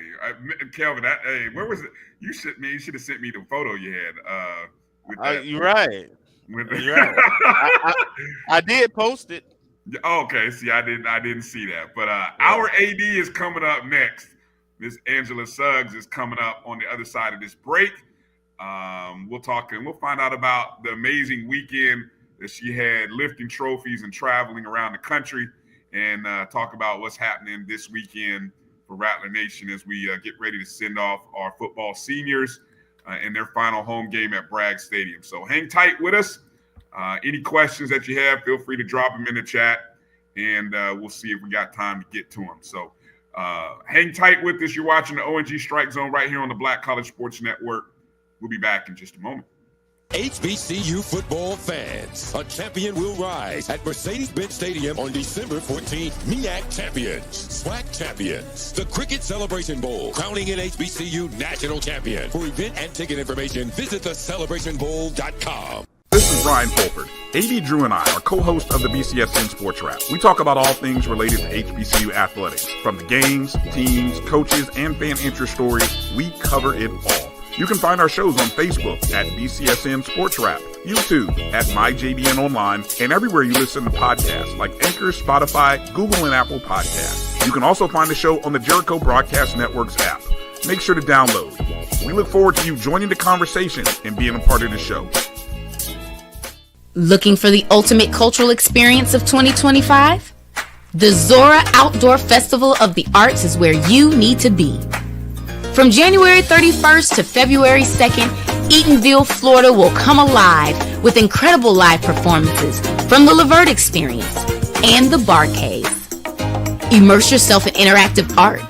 Shop from over 80 vendors. Take a journey through history with a new virtual tour app. And enjoy family-friendly STEM activities. Plus, don't miss the unforgettable R&B tribute to the legends, honoring talents such as Whitney Houston, Marvin Gaye, and Luther Vandross. This is more than a festival. It's a celebration of Eatonville's rich cultural heritage. Visit zorafestival.org for tickets.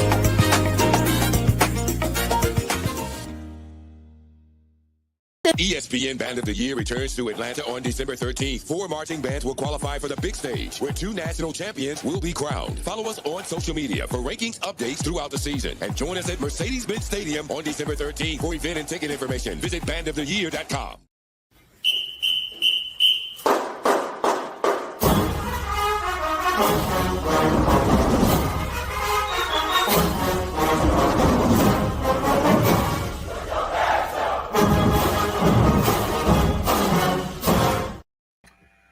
Welcome back to the O&G Strike Zone. Bryan, Kelvin, Marcus, and our AD, Miss Angela Suggs, joining us. Champion athletic director Angela Suggs, we must say. How you doing, AD Suggs? Doing well. Hello. How y'all doing? Doing good. Well, thank you. We're doing well. What a journey this weekend was for you, going from I'm gonna let you tell it, because you put some miles on the vans. I think you travel in every mode of transportation over the weekend. So just kind of let people in what it's like on a weekend like this for you, and the travel that you partook this weekend. Absolutely. Actually, the weekend started on Tuesday of last week, where we left Tallahassee and went to Gainesville to support the men there. Saw you there, Bryan, and there is an energy that's there with our basketball programs, and so it was good to see the men on the road. And then left there, came to Orlando, got there on a Thursday morning, and had some great meetings. Of course, all of the events that surround Florida Classic. As we say, it's more than just a game. Thanking the sponsors on Thursday night for the Florida Blue Florida Classic, and Army and ViStar, Wells Fargo, many of the other sponsors of the most successful HBCU Classic in the world, as we say. And then going on to the luncheon on Friday, where we kind of calmed it down this year on the eve of 100 years since this game started. So the game started in 1925. Next year, we're the home team and the host. And so, hey, we'll see. But with that, it was good. We had a good time on Friday, Battle of the Bands, of course, on Friday night. Saturday, hey, people can say what they want. Coach Cozy is undefeated for homecoming and Florida Classic. So that, that's a great thing. And so happy for the guys, our men that put on that orange and green and take the field and kind of just push through, right? Really happy for that game. Yeah, we all know that we got to make it through the fourth quarter. And on Saturday, we were able to hold the trophy up. And so that was really, really good. We left the hotel around 3:15 a.m. On Sunday morning, boarded the flight, and took off at 5 a.m. to make it to Shreveport, and then drove over to Grambling, to Ruston, of course, got a good breakfast, and then headed on back down to support our champion, SWAC champion, the FAMU volleyball team. And it was truly electric. Of course, it was Jackson State. That Jackson State FAMU thing is something real, but we were able to come out on top. SWAC, Coach of the Year, and GOAT Con, GOAT Con, Yale Maz is our SWAC Coach of the Year, and what he does with everything that goes there. So that was the weekend. Came back in. We had a game on Tuesday with our women's basketball team at noon. Lunch with the Lady Rattlers. Had a nice crowd during Thanksgiving week. And finally, I got to the store today and put my pots on tonight. Our daughter, Dylan, is home. She got in last night, and I had reservations, and she was like, yeah, that's not what I had in mind. So the pots are on, and, shout out to all the late night cooks that will be hanging in there together tonight. Shout out to Dylan for coming in town and got mom cooking. Shout out to Dylan. I remember those days, that first Thanksgiving back home. That's like, you don't want to go out. You want mom's cooking because you miss mom's cooking. Absolutely. Yeah, nice. What you got, Kel? Well, I want you to talk about, I know there's a lot going on with the game Friday. Yes. So just kind of talk about all the different things that are happening and that Rattler Nation can come out and support and take advantage of. Absolutely. Game 2. And so everything that you have that says Game 2, parking passes, North End Zone Club passes, anything that you have, this is Game 2, rescheduled, of course, because of the hurricane. Tickets are $15. And so we have $15 tickets that are on sale. And we also have first responders. We're saluting our first responders, military, veterans, everyone that takes the oath to protect us, retired and active duty, reserve, anyone. Bring your ID and your badge to the ticket office. The ticket office opens at 1:00 on Friday. And bring your family 4-packs and the like. We also, our university faculty and staff, we are going to welcome university faculty and staff that have not come. And this is, come on out to this last game of the season that, again, was rescheduled on this holiday weekend. We have a lot of staff that is making a sacrifice, right? They were at work today when the university was closed. Some of us will have to do some walkthroughs on tomorrow and then come out on Friday because, again, it is a team lift that so many partners across the campus, and we are truly appreciative of all of the units. If we get to naming names from, of course, plant operations and maintenance, they hold it down for us all the time, and them coming in, of course, the other units that are across campus, the colleagues that we have on the president's cabinet that even roll up their sleeves and get in there and get it done. University advancement team and everyone that's here and that has stayed in town. Of course, the Marching 100 and the band staff, our cheerleaders, head coach Brandy Tatum Fedrick, Dr. Fedrick, and the FAMU cheerleaders, and just everyone that's coming together to make this happen. And so FAMU employees with your Rattler card, come on over, get 2 tickets, and then first responders, come on over and get 4 tickets. Now, for those employees and veterans and first responders that already have season tickets, find some new people and bring them out so that they can experience the game, Bragg Stadium, Ken Riley Field, as we get ready to release our ticket. That gets them to get season tickets when we release that in the first part of next year. Nice. What we got, Kelvin? Hold on. When does gates open, and when can folks come in to the parking lot? Parking lot 8:00. Gates open at 2:00. And so again, the parking lots will open at 8. Come on in, tailgate, and then also the gates again to the stadium will open 2 hours prior to game time. Ticket office opens at 1 for you to come out and celebrate that. And we got a little something special on the footprint as well. And we'll put that out, just kind of button this up tonight. Frenchtown Rising is coming into the Bragg Stadium footprint. And so that will have a tailgate experience with Frenchtown Rising.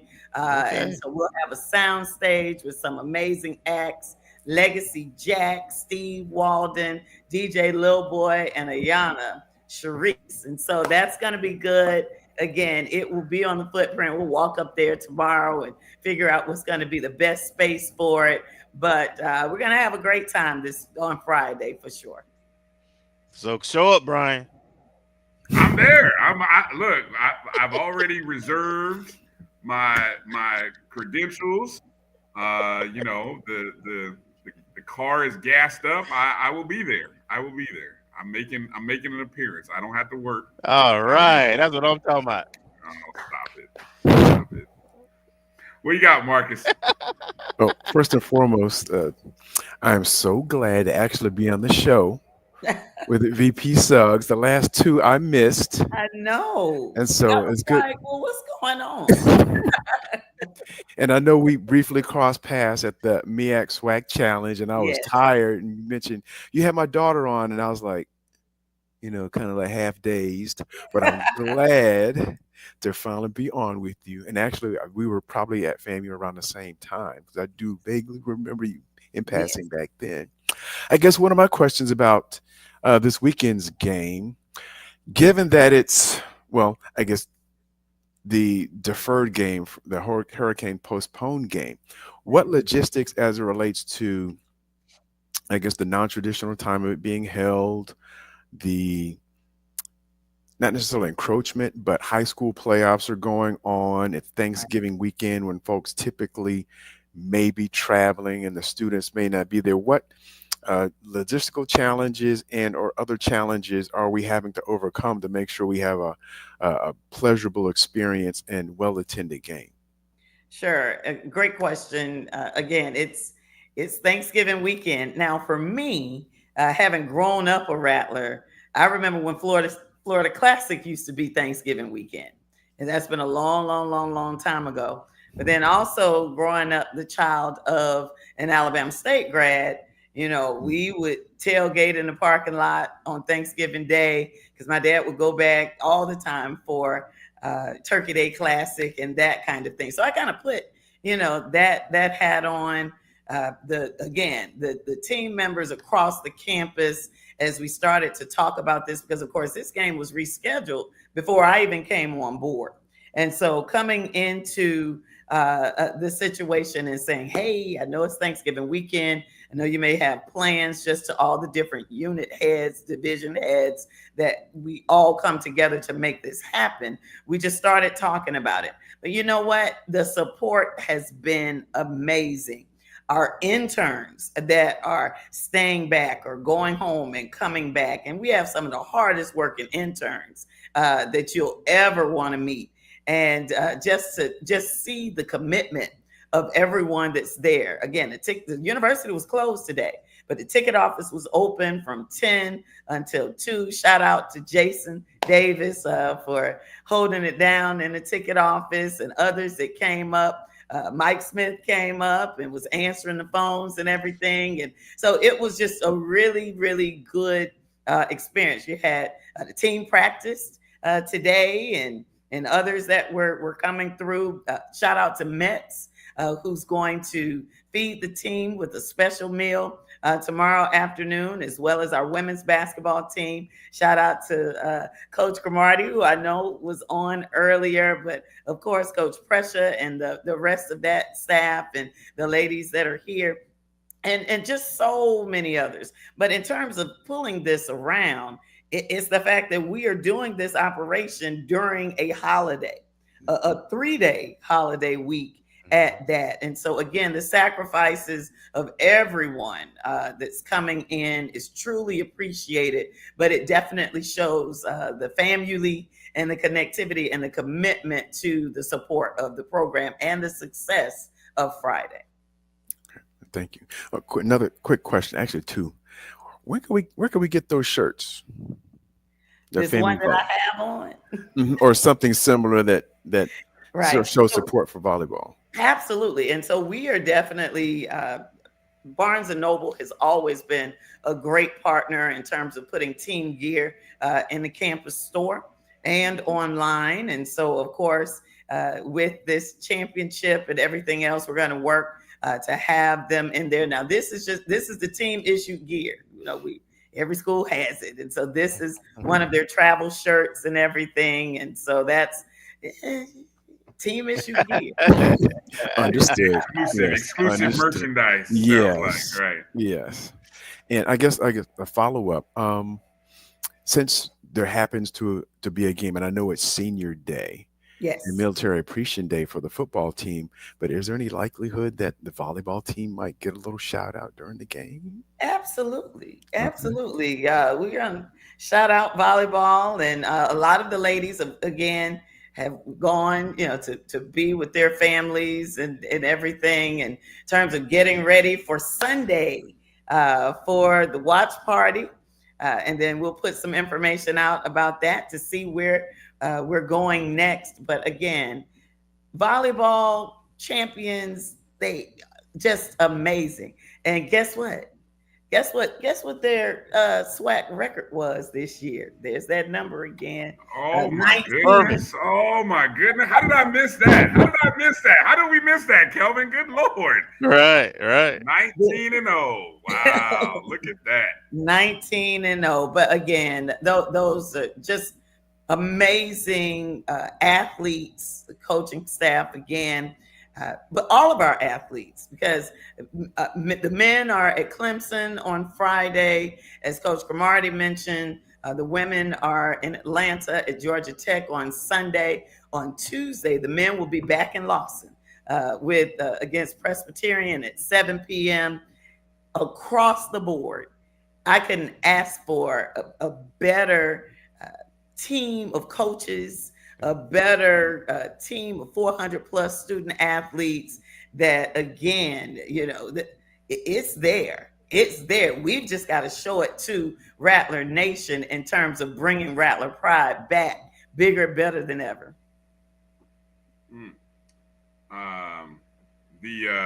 When we were talking to Isis earlier, I don't know if you caught our interview with Isis, we discovered that she was the creator of the GoatCon shirts. Yeah. I don't know how we get those.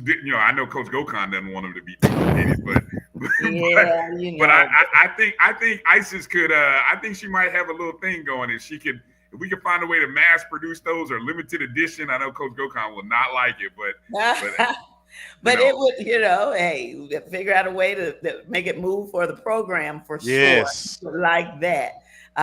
Isis did an amazing job on those shirts. We love it. And we even call him that now forever. And we told him, hey, GoatCon. that's what is definitely going to stick. But we're on it. I'm making a note of that now, and we will make sure to let you know how you can support the program through the GoatCon initiative created by Isis, of course.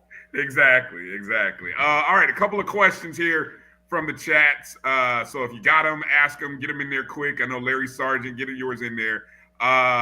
Keith from Fangs Up Podcast wanted to know, was FAMU going to be hosting the FHSA championships again this year? I know we did last year. I hadn't heard anything, but I figure we're talking to the right person. Right. So we don't have them this year. They're headed south. And so they will be in Miami at FIU. And it's been a minute. Those South Florida schools have traveled north. And many of them, of course, are always repeat. And so we're going to spread it around. So Florida sports in FHSAA, they're spreading the love around. And so the championships will be at FIU this year. FAU, right? Is it FAU? FAU. Yeah. Okay. Yes. So it's at FAU. Yeah, I was gonna say that. I can't remember the last time it's been in South Florida. It's been several years right, since it's been in South Florida. Almost about as long as it's been since it's been in Tallahassee. Absolutely. Yeah. So All right. So this next question has to do with scheduling, as that has. Yeah. I knew that was coming. I was trying to get to it ahead. If they didn't ask, I was gonna ask. I got away from us. Okay, so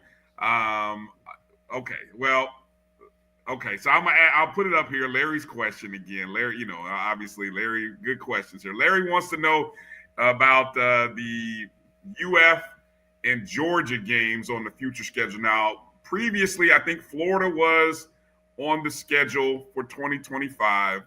There are reports that is no longer on the schedule. That came from reports from media outlets that cover university 24/7 sports. 24/7 sports. I'm not sure when we are scheduled to have Georgia on our schedule. That's 2028. Okay, so that's your first question. And then also, he's got a question about the Tennessee State in the Circle City Classic, which that's a classic that's near and dear to my heart. But I don't know as much of that as you can and want to answer. Sure. And so the University of Florida game has been moved out to a future year. And so that game is not what we have on the schedule for next year. And I'll tell you this, so everyone get ready again for these season ticket packages and everything that we'll put out. We have 6 home games going into the 2025 season, and that does not include the fact that we are the home team for the Florida Blue Florida Classic. Oh no! And so we have that going, and then we have some other pretty exciting things in the works, and we will be able to release the schedule really soon. Again, we're working on a town hall meeting for January to talk about the first 100 days that I've been here, and some things that we're going to put out in terms of the future and what we're looking at as we plan for the next 3 to 5 years. And at that town hall meeting, the goal is to release the schedule and to put whatever ticket packages that will be on sale as well. And so it'll be in person and hybrid. And we're looking forward to that in January of 2025. Now, can I jump in real quick, ask a quick question? Sure. Go ahead. And I've sent it to Josh already, but I don't know if he got it. I sent him last year. Okay. There are a lot of NFL and NBA teams that put together real, I don't want to call it cute, but real schedule release videos or animation or anything. Can we do something like that? Yeah, absolutely. The whole town hall is going to be a vibe. It's going to be a thing. Okay. So definitely as we release, we look forward to continuing the energy and moving things forward to get everyone excited about the seasons, plural, across all of our sports that are to come. It's an exciting time. It's a great time to be a Rattler, and all of our events. Again, Kelvin, you were there on Tuesday, Tuesday 12 o'clock, 2 days before Thanksgiving. I think it was a great crowd, and we're going to continue to push and promote people coming out and supporting our teams. Yeah. Absolutely. Brian, let me jump in real quick too. Go ahead. When we're back, and this is coming from because I'm getting this question, and so when will basketball season tickets be available for pickup? So they will be available. You should be able to get them printed this week on Friday if you're in town, and then we will continue to get those out and into the accounts digitally as well.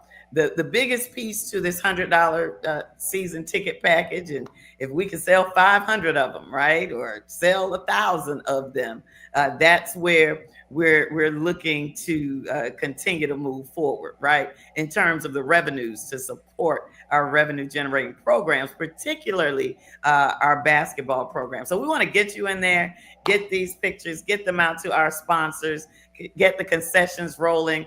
We will have a premium experience that'll start January 4th with our Bethune-Cookman game as we start our conference play. at the top of the year. And that's where it is. So come on out. Tuesday's game. There's no entrance fee for Tuesday's game. We want you to just come on out and support our men. And we will continue to do that as we push forward, getting ready for SWAC conference play. And we're looking forward to both of our teams, the men and the women, going to SWAC tournament and really holding it down. Okay. Thank you. Kelvin, Gail said she got hers on Tuesday. Okay, good job. Not everybody was able to, but they'll be looking for them Friday, though. They will. While we're in the basketball conversations about, will there be a courtside club this year? Yeah, we're working on that. That's a premium experience that we're looking at. Just a matter of where it's going to be, but it will be courtside, either in the back where it was last season or on the side of the court, the opposite side of the bench, the way that we've done in years before. I'm making a note about these season tickets, Kelvin. I heard you. Oh, okay. And I guess the assumption is that once you figure out and price the experience, you'll let us know when we can purchase that experience also. Absolutely. That'll just be an add-on, and we will have a season add-on as well as individual game. Okay. All right. Right. Someone was asking, how do we get the premium experience package? Sure. So we've just got to, take a look at all that we can put into it, make sure that it's priced appropriately, and then be able to put it out. But it will be available online as well as from a walk-up perspective. All right. While we're in basketball mode, Mike Road Dog Reed asked, will there be a basketball homecoming this year? Maybe say on February 15th against Jackson State? Hint, hint. Question. Let's do it. Consider it done, Mike. There you go. There you go. We're on it. See, there we go. Making things happen here on the ONG Strike Zone. Not everything, but we can do that.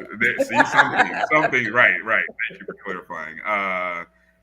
I wanted to go back because someone had asked, now the Florida thing being moved, now that game is moved, or was that a buyout?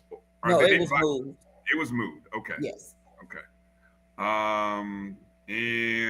Going back, and because it came up through another program, the question about North Carolina Central popped up. It was released through a press conference with Trey Oliver, the head coach of North Carolina Central, and a reporter that covers that we were on their schedule, which kind of got us all buzzing.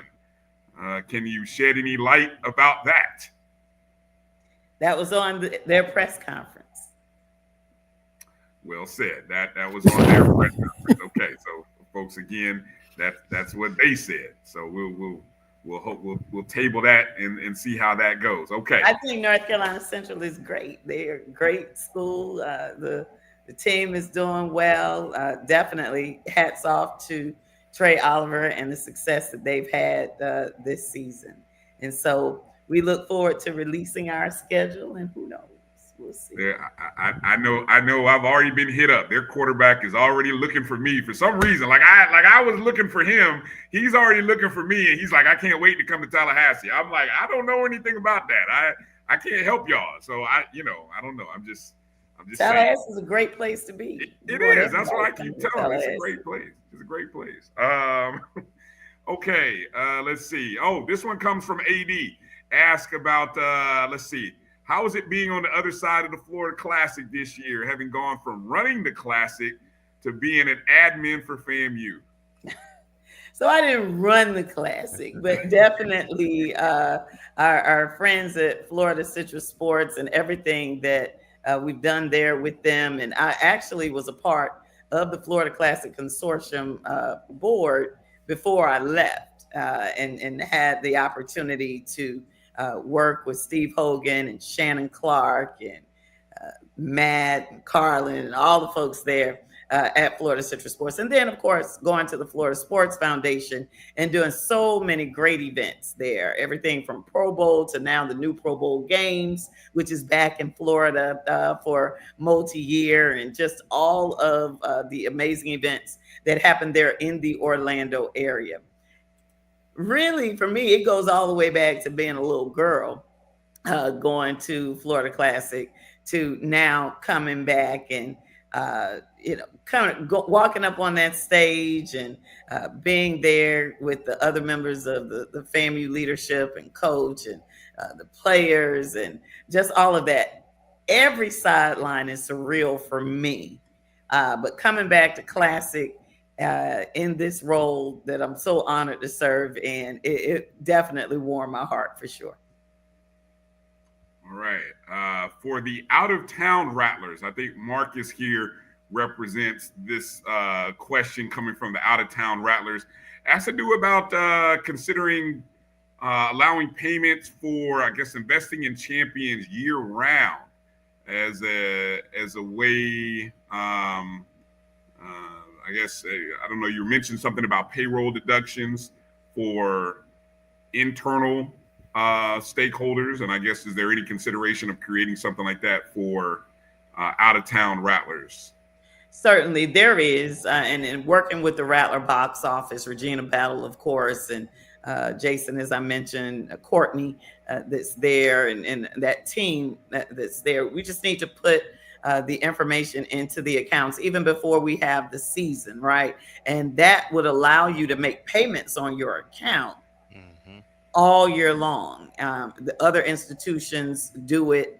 I know that sometimes Rattlers want all the information. I'm kind of giving you some hints toward what we're having. We haven't, released the teams yet, but you do know that you'll have 6 home games once we get there something open for the 2025 season for football. And it'll be available for basketball as well. You will be able to make payments on your account. And then once the package is built in there, whatever credits you have in your account will be applied to those tickets. And then you either get them or you just have to pay the balance. But that's definitely something that can be done. All right. Strike Tour 2025. Will there be a Strike Tour in 2025? And what does it take for cities to host? Absolutely. There will be a tour. Chalk Talk Tour, Coaches Tour.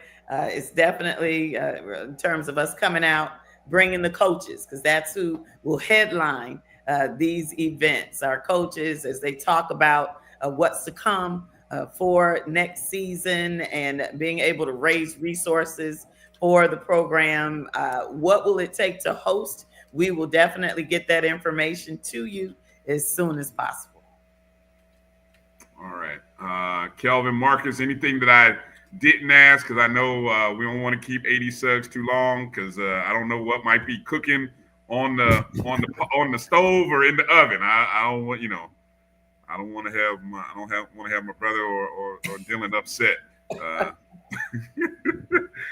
Just a reminder again, everybody again, let me make sure to put the info up again regarding the ticket sales again. So again, the kickoff is a 4 p.m. kickoff in Bragg.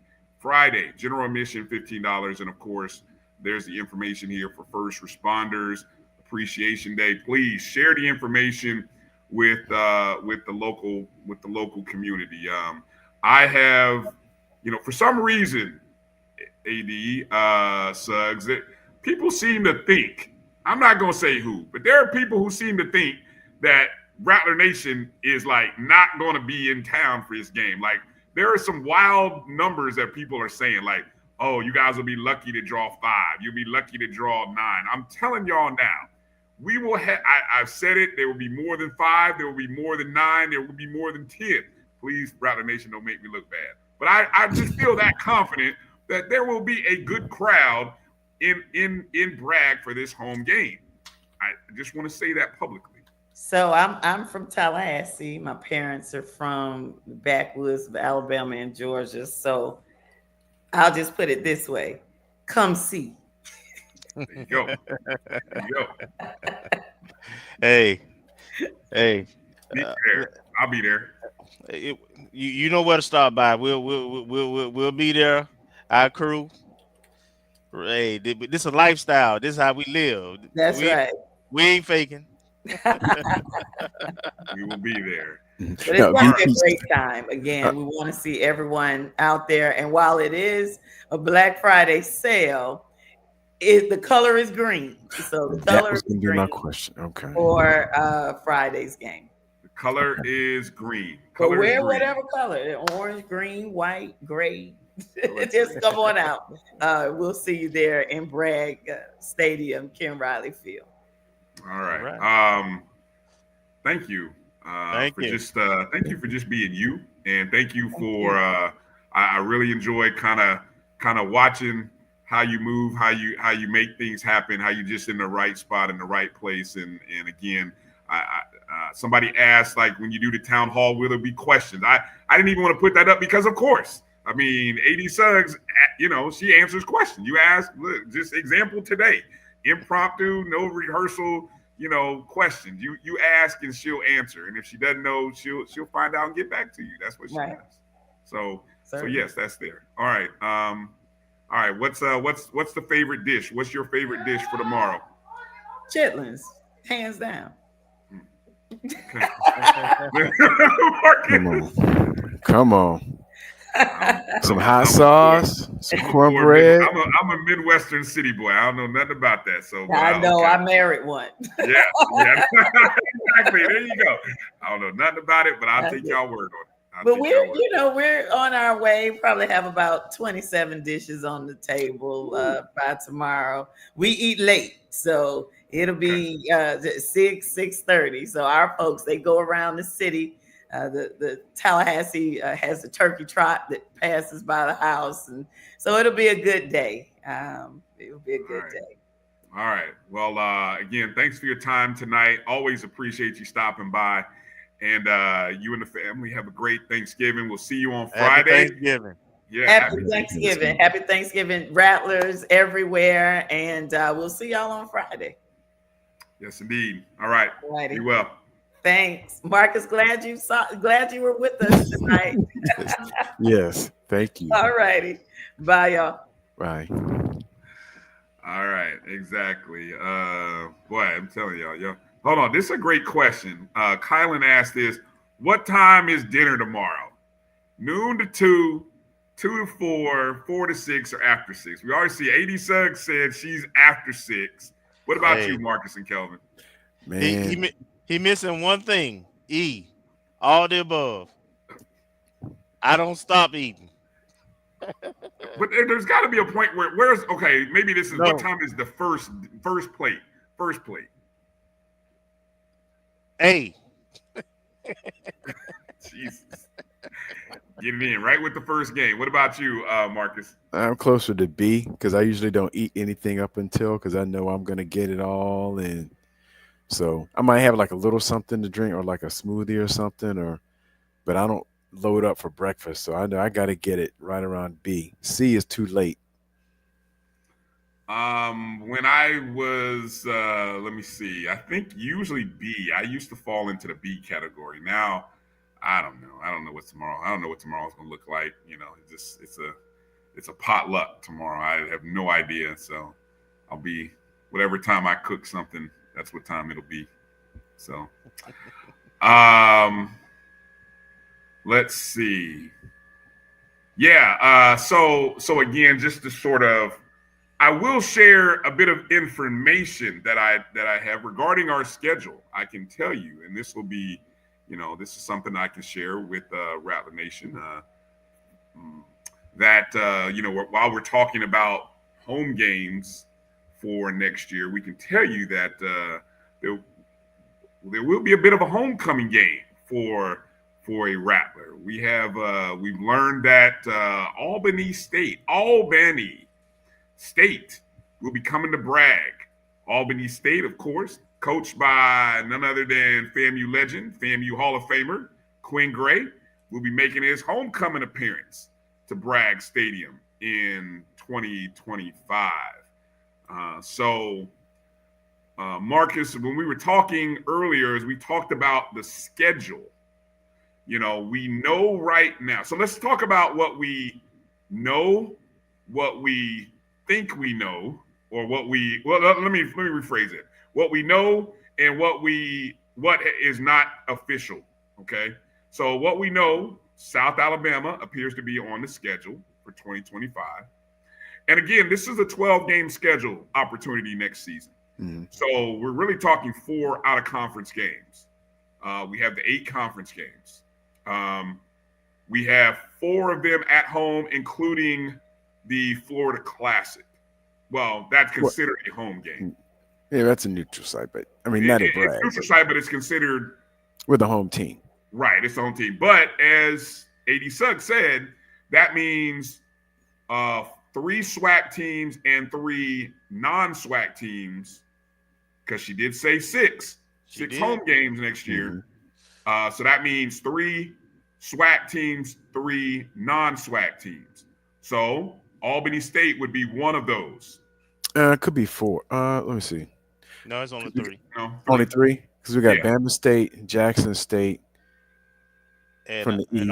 And Alcorn from the west. And Alcorn from the west, presumably, yeah. Because it's finally, we do play Alcorn. We haven't played Alcorn yet since we've been in the SWAC, and now it's our opportunity to play Alcorn. Somebody said, we played Prairie View last year. Yeah, 2 years ago. The tested schools drop off. We're going to pick up Alcorn and either Pine Bluff or Grambling. I think it's going to be Grambling, but don't hold me to that. Right. Now, the story that came out again, this was coming from North Carolina Central. From North Carolina Central's perspective, their coach had released that the information saying that we were on the schedule. Again, that's unofficial from our perspective. Mm-hmm. And that was from, I guess, to give credit, the first that I saw it and somebody retweeted it to me was from Benita Best. And I believe that came from the press conference that came from Coach Oliver's press conference. Okay. So I just happened to see it from her first. Yes. Yeah. That was the first report, but it actually came from his press conference. So, he actually kind of let that out the bag. So that now, again, as I said, if the reports are that if that game does happen, it's possibly that game will happen in Bragg. That's I got North Carolina Central people calling me, calling like, hey, can't wait to come to Tallahassee. I'm like, huh? What? So, we'll table it and say that's one of the unconfirmed, unofficial right now. And let me just say, the home slate for next year in Bragg is amazing. Yeah, if true, it's awesome home slate. Yeah. Kelvin, to back your point up, even if you just look at the conference games, you got. Make sure I pronounce them. Is it Alcorn or all? You got Alcorn make sure we say coming back. Alcorn coming Alcorn. for his first visit in Bragg since we joined the conference, and then you got Jackson State and Alabama State coming and I'm guessing that it'll be just like this year, that those will be the upper echelon of the SWAC East. So you at least got 2 real competitive teams that we're battling for the divisional title, and a team that we haven't seen in a long time in Bragg coming from the West. So just those 3 in and of itself, regardless of who the other conference kind of teams are. But now it sounds, Bryan, you kind of released that we'll have Albany. So we'll have a Quinn Gray homecoming, and also Orlando McKinney, who's on his staff, another FAMU great. So that makes 4 potential, unconfirmed NC Central coming. So that makes 5, and then we have one more game, whoever that might happen to be. South Carolina State. Well, supposedly the South Carolina State game. We've moved some games. But they moved. South Carolina State moved the game because they wanted to play South Carolina. Correct. Yeah. Correct. But we have some different dates. We may have some dates. I'm not saying that's the game. I don't know. But what I'm saying is people were looking at the date that it was originally scheduled. Well, now that we've freed up some dates getting out of that Florida game, we may have a mutual date that we can line up since it's so early in the season. Because when I looked at their schedule, I think they still had a date available for an out-of-conference game, maybe two. So, but would they? Well, I mean, we owe them a return trip. We do. So that's the thing. South Carolina State, we do owe them a return trip, which I thought originally was going to happen when they moved the one game. I thought it was going to be in 2026 when we go to South Carolina State. So that's not official. That's just so let the rampant speculation grow until we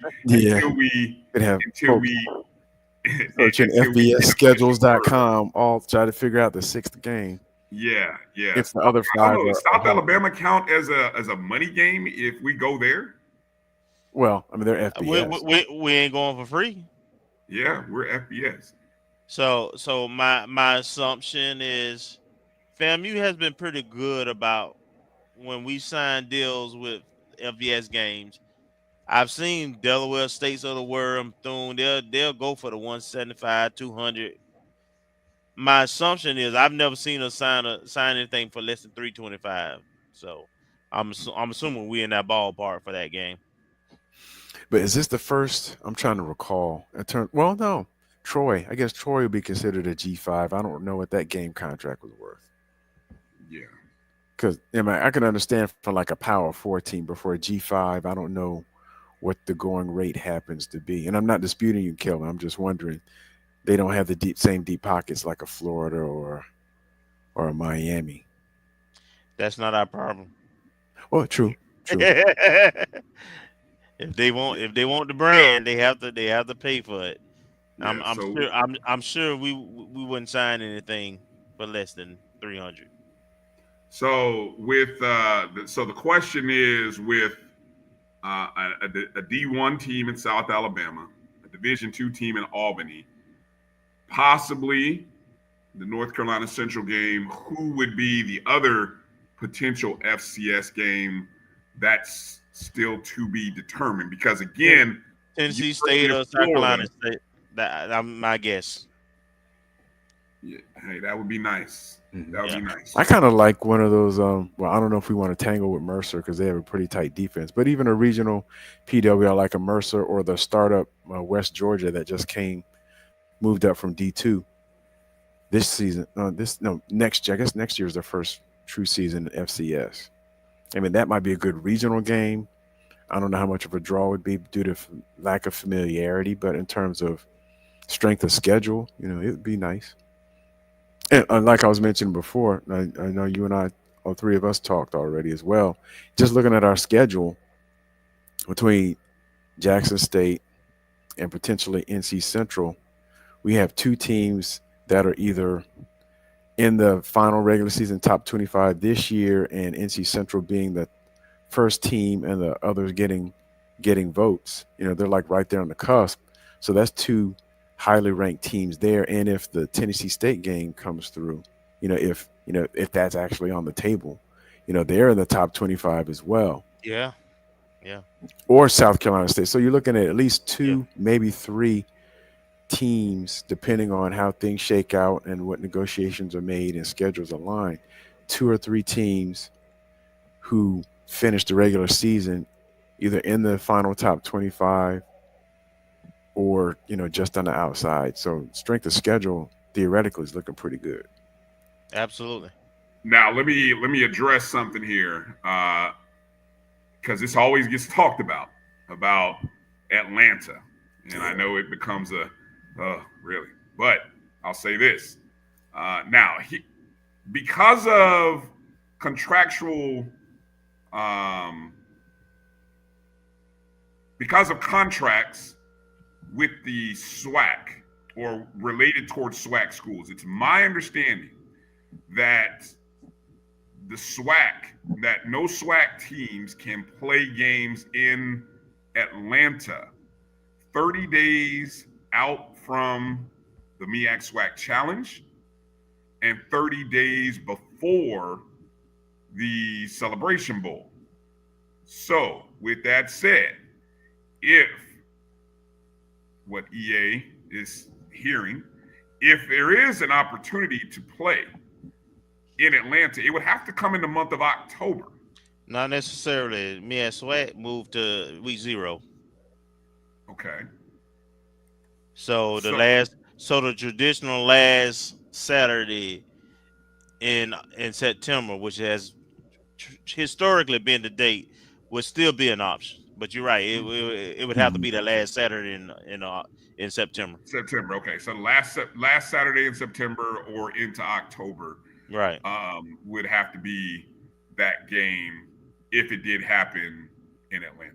And I guess and see, I'm kind of feeling Mike Reed's sentiment that Grant's gonna have that thing on lock or try to. That's the 30 days. That's what that is. That's the 30 days. That's I'm not. the 30 days. I'm not talking about the 30 days. I'm just talking about influence. Well, hey, venues are venues. You ain't gonna have no venues are there to make money. So, I don't see that as you don't own the city of Atlanta, and there's a lot of venues there. Well, yeah, but a game like TSU and I don't know why. Look, if I'm TSU, I don't know why you don't, bring fam up to Nashville. I mean, you having trouble packing Nissan Stadium, right? I think FAMU would help draw. So Bryan, what I would say is this: you speaking from a fanatic or outside view. Sure. As an administrator, I would tell you, you can go and play at a neutral site and make 300, 400K minus expenses versus playing a home game where you might clear 25K. You're gonna take that neutral site, especially when your fans gonna be happy with it. So that would be my guess if that was the choice and they decided to do that. Okay. And historically speaking, unless you go back to the Jay Gaither days, FAMU in Tennessee as a home and home has not drawn. We've never sold out with Tennessee State as a home team, and since they've been in Nissan Stadium, I don't think they've drawn more than 20K playing us. And I believe a couple of those games during the Cole Brothers era was like first game of the season, like Labor Day weekend. So it's not that big of a draw like it was in Atlanta when it's a home and home for whatever reasons. All right. Let's move forward to this weekend's game against Alabama A&M University, Friday, 4:00 Eastern, Ken Riley Field at Bragg Memorial Stadium. Both teams coming to this contest 6-5. Now, we earlier this afternoon, Alabama A&M had released some information regarding a player, one of their student athletes, Medrick Burnett Jr., a young man who got injured in the Magic City Classic against Alabama State. Now, it was believed early this afternoon that Alabama A&M, that student athlete had passed. As it was, there were various messages and things that they had put out. The university athletic department had put out stating, that it's with great sorrow, et cetera, to share the news about their student athlete had passed. Well, about 6:00 this evening, a retracted statement came out from athletics, which reads, we retract the news of the passing of Medrick Burnett Jr. that was originally advised by an immediate family member on Tuesday evening. Our staff acted accordingly to the wishes of the family member to inform the A&M community and beyond of this unfortunate occurrence. Upon hearing from a representative from UAB Hospital this afternoon, we learned that he remains alive. We express our immediate regret for disseminating false information. However, we hold complete joy in knowing that Medrick remains in stable condition. Now, to add to that, my sources have told me that this is a situation in which different sides of the family or different parents are giving information to different people. You have a situation where, one parent is speaking to the university and another parent is there at the hospital. So it's a confusing, unfortunate situation that is kind of out in public. I know the story got picked up by ESPN as well, ESPN.com, and I know it's a little embarrassing for the university and the athletic department, but the student athlete has not been pronounced deceased. So all of that said, as we got the news, our immediate thoughts was, okay, here comes another team that has, sadly is dealing with, grief. And the Mississippi Valley State, they dealt with that. Actually, that happened in the midst of them getting ready for the Jackson State game. Then the following week, having that whole week to sort of process and rally, they played their best game of the season coming down to Tallahassee, dedicated that game to the young man for Mississippi Valley State who had lost his life.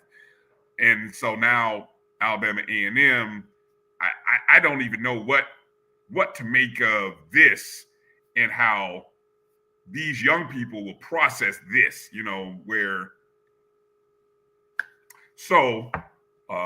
while FAMU comes in focused in on senior day, Alabama A&M comes in with maybe heavy hearts, with the distraction, the purpose. Yes, a purpose. Way of saying it, with a purpose. That's and let me just add, we have to watch out for. And let me just add, Bryan, Cornell Maynor, their coach, may be playing for his job too. That too. I'm not sure. I don't know I've heard two different stories regarding his contract status, whether this is the last year. I've heard that this is not the last year. We've already seen one school, Norfolk State, reassign Dawson Odoms with 1 year remaining on his contract. We've seen another school, Prairie View, choose not to renew a contract for Bubba McDowell. So what happens to Cornell Maynor, we don't know. But what we do know about this Alabama A&M team is they're coming in with one of the top offenses in FCS football. If I can find out, I tweeted some of these numbers out earlier in terms of where Alabama A&M comes in ranked. And I'm going to see if I can scroll and pick it up here real quick. Okay, here it is. Alabama A&M comes in with the number one FCS HBCU offense through week 13, averaging 453.1 yards per game. That is number 6 overall in FCS. FAMU, by the way, averaging 378.2, number 5 among HBCU FCS programs and 51st overall. I think there was one other number here. I think that was the main one.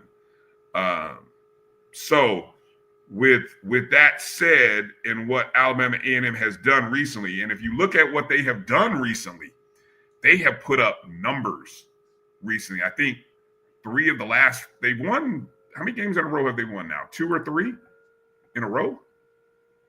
I think at least 2. 2, I know. Yeah. So here it is. I'm pulling it up right now. They've won 3 in a row, matter of fact. They're coming in on a 3-game winning streak. Now they played Valley. They put 49 on Valley. They beat Grambling on a Thursday, 22-17. Then they beat Arkansas Pine Bluff 52-24. So say what you will about the 3 teams that they played. Yeah, but it's a team who's clicking offensively to some degree. Mm-hmm. Yeah. And we just saw our defense give up 38 to Bethune, nearly 200 yards to 1 running back. So that's what we're dealing with coming in Saturday. Your thoughts, Kelvin, on this matchup against A&M? This is we just got to win the game. A&M, as you pointed out, is a very capable team in terms of offense.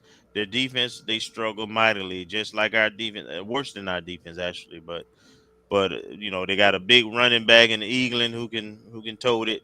They got some very capable receivers who can make some plays in open field, and they have a quarterback. They have 2 quarterbacks actually, but they have a quarterback who they're starting right now, who's getting better, I guess, is the way to put it. He's still not as consistent as he needs to be, but he can make plays.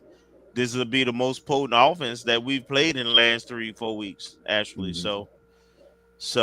This is gonna. I expect this game to be a high offensive, high octane game, and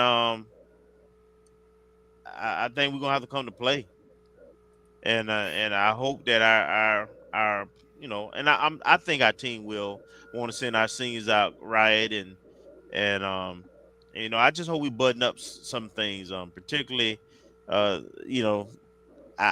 hope we don't kick to them,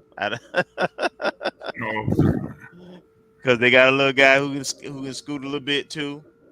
So we need to be careful about that, and then hopefully we can control the line of scrimmage like we did against BCU and limit their offensive opportunities. What do you got, Marcus? Pretty much the same thing. I mean, I expect this to be a shootout. I didn't expect last week to be a shootout with Bethune-Cookman, but if that's where we are as a defense, then we're going to have to put it on D. Rich's shoulders. We're going to have to put it on Somerset, Wu, Gassett, and just ride that and try to outscore. We might be like the Big 12, just trying to see who has the ball last and who can score the most. Yeah, both of these teams, I'm just kind of looking at conference games thus far. Among 7 conference games, right? Alabama A&M comes in averaging 36.6 per game on offense. FAMU coming in at number 3, nearly a touchdown less, or a little over a touchdown, averaging 28. So Alabama A&M comes in with the 2nd best offense in the SWAC behind Jackson State. Defensively, they're right there with us, giving up anywhere from 25 to 26 points a game. Which is kind of why I said what I said on Saturday. This game is going over 50, 60 points. I mean, I'm telling you now, go when it comes out, grab the over. Grab the over, because the first team to score, I said 40, first team to score 42 will win this ball game. I just have a feeling that's where it's going to go. I got one caveat. Okay. That may impact that. Okay. It's supposed to be cold. Ooh, how cold? by the end of the game, mid low 30s. Ooh, Really? yeah, but will that? The high, I mean, will that really affect guy? I mean, do you really buy into that about the cold and all that stuff? You guys who don't like to get win. hit. Guys who don't like to get hit tend to drop the ball. It tends to be more turnovers in cold weather. If when you spin it around, the ball security is more of a challenge in inclement weather like that. So it could be. You mentioned their running back, Donovan Eaglin, who comes into this game with 897 yards, second most in conference play, or second most overall, with 9 touchdowns, averaging 81 yards a game. So, yeah. And then passing, let's see. Cornelius Brown is the young man who has been I don't know. He had like 3 touchdowns the other day for them. Of course, Daniel Richardson leads the SWAC with an efficiency of 155, well over. Huh? No, Kelvin's laughing at. Bryan, Marcus said you're getting long-winded. I'm getting long-winded. Okay. I mean, there's a lot of stuff left on. Okay, let me be quick here. Okay, because I didn't mention a couple of things here. So that's the game. Obviously, I want to make special mention here. Football Players of the Week. Thad Franklin received. That's why I mentioned this right here. Cornelius Brown, who was a co-offensive player last week, along with Thad Franklin. And then they also had a defensive player of the week in Caleb Dawson. All right. So just wanted to make mention of that. Also, in terms of individual awards, shout out to Daniel Richardson, who was recognized as one of the FCS Walter Payton Award finalists. That 25 FCS offensive players, mostly quarterbacks and running backs. There was maybe a couple of receivers, maybe one offensive lineman that I saw on that list. But D-Rich has thrown for 2469, 21 touchdowns, 8 interceptions, completion percentage of 69.7. Almost 70%, right? Around it, 70%. We have not. I mean, go back and look into FAMU. I think that might be a new record. I'm going to go do some digging. He may be on the verge of setting a single season completion percentage mark. And we've had some great quarterbacks at FAMU. He's on the verge, I think, of maybe breaking a single season record. And you see there, he's also in consideration for the HBCU Plus Player of the Year. All right. Bowl predictions and scores, because I know we got to get out of here. Even folks in the chat are like, man, we got, they must be picking up on Marcus's cues, because they like, we got food to cook, stuff on the pot and in the oven. So let's go predictions, score predictions, you guys. Get them in now. What's your score prediction? What's your bold prediction? Let's go around the horn, Kelvin. Let's go score and bold prediction. I like FAMU to finish off, send the scenes off right. I'm going to say we go over 40 again. So give me 42. And I'm going to go with a score of 42-28. My bold prediction, I'm gonna take one from yours. What you've been trying to push all year, and then I'm gonna do one on the defense side. So I like us to run for over 200 yards again, have another 100-yard rusher, and then I'm gonna say the defense will win it in late in third, fourth quarter with a couple of defense. I'm gonna say 2 defensive turnovers. Okay. Maybe a pick 6. Let me be specific. A pick 6.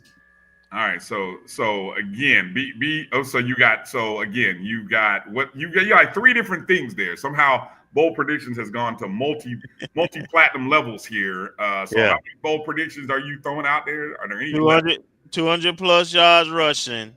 Okay. 100 with a 100-yard runner. And I'm going to say Thad. I'll be specific. Thad going to go for 100, over 100 again. Okay. And then I think we're going to get a pick 6. I'm predicting 2 turnovers by the defense, 1 being a pick 6. All right. Marcus? Score prediction, I'm going to say 35-31 FAMU. And I don't know, for the bold prediction, I'm not sure. I mean, the running, I think we're just going to run until they show they stop it.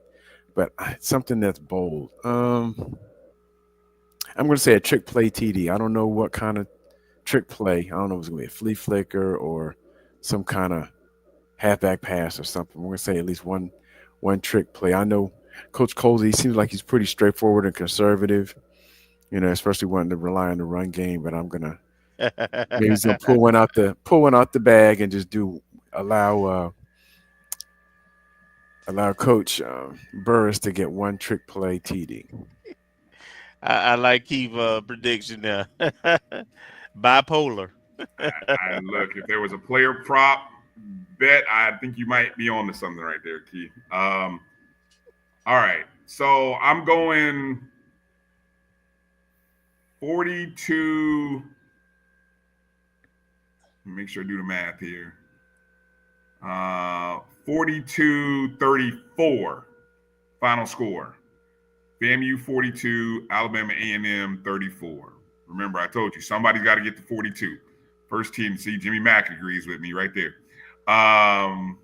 He's got 45-42. And then my bold prediction, I don't know, man. I wish I could retire after that beauty that I put out there last year. I got to think, what's bold? Let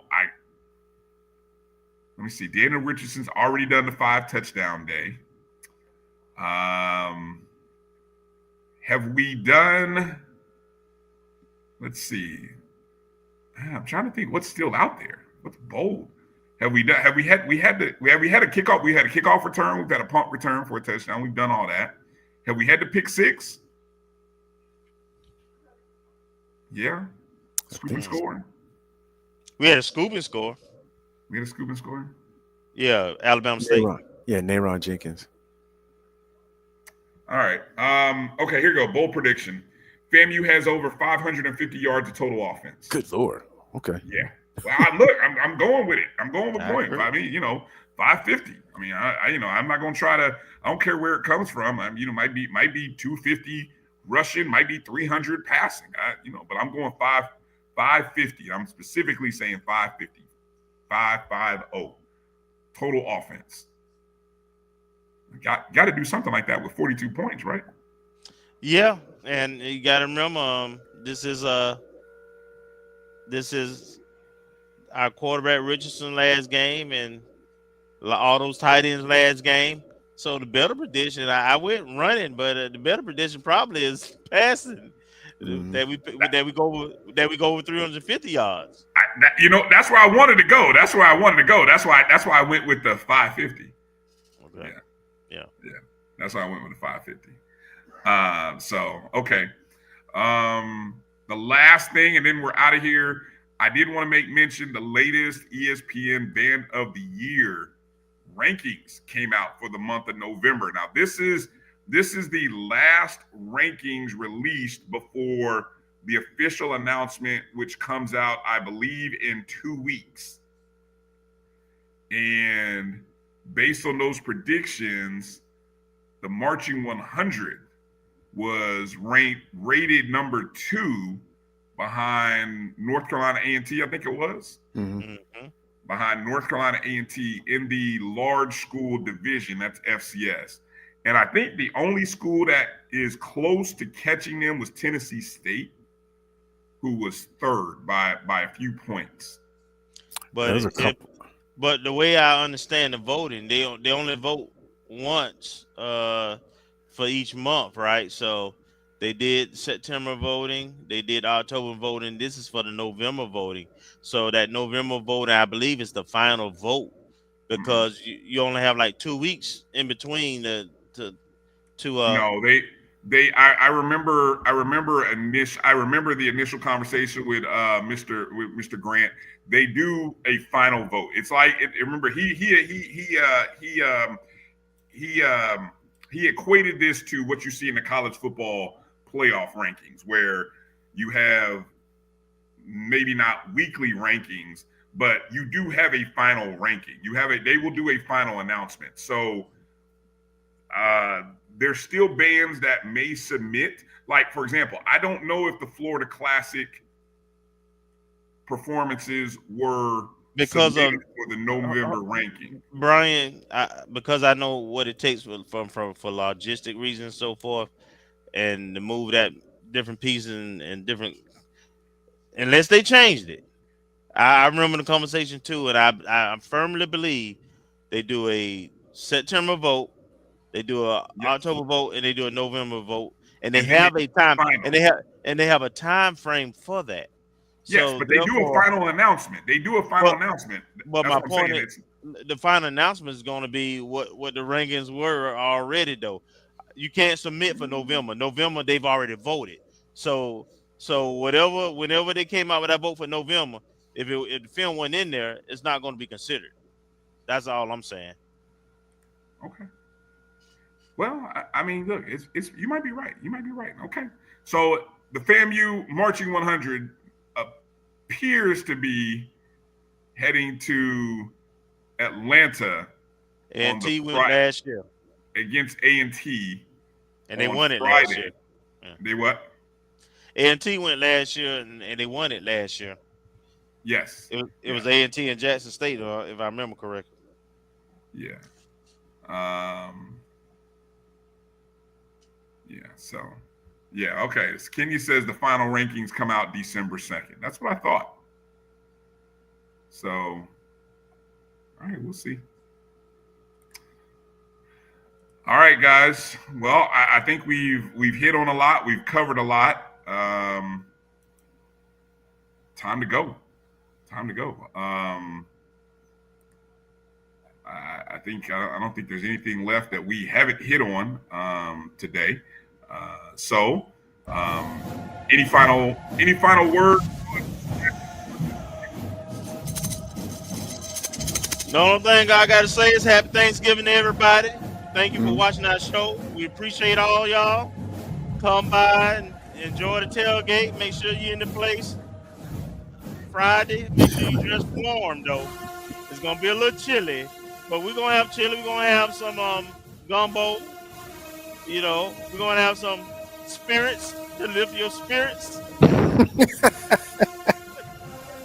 Let's go. I can't wait. Marcus, any last words? Well, this caught me by surprise, but next Wednesday is like the early signing day for football. I know they moved it up because of all the bowl game schedule and everything, and I got reminded of it this evening. So next Wednesday, we'll see and we'll be fresh off a game, and we have some invites to this Friday's game, and we'll see what the early signing class looks like for FAMU for 2025. All right. Sounds good. To everybody that's traveling, be safe. Check in with your friends and loved ones when you arrive and when you depart. Let them know you got there safely. I look forward to seeing everybody in Tallahassee for the first time this year. Say it with your chest out. First time this year. I'm coming home. Coming to Tallahassee. I can't wait. I can't wait to see Rattler Nation. I can't. What did you get your? You said you were going. You had a question for me. Did you get it out already, or did you decided to hold on to it? I'm gonna hold on to it. Thank you. I appreciate you. All right, the studs will be out. Just letting everybody know. Be ready. Anyway. All right, Rattlers. Be well. Make sure you're following us on social media, the Black College Sports Network, as well as the ONG Strike Zone. Hey, go check out the BCSN Pod Zone, BCSN Pod Zone, any and everywhere that you download podcasts, Spotify, Amazon Music, iHeartRadio, Apple, and Google Podcasts. We appreciate you downloading and watching the show however and wherever you can. Thank you again to Isis Williams, Brooklyn Watts, champions. Congratulations to our Lady Rattlers volleyball program, Coach Goat Khan and the Lady Rattlers. Thank you to Coach Erica Cromarty, and thank you to AD Angela Suggs for joining us on today's show. All right, for Kelvin, for Marcus, I'm Bryan. Thank you for watching tonight's show. Good night, God bless, be safe, and happy Thanksgiving, Rattlers.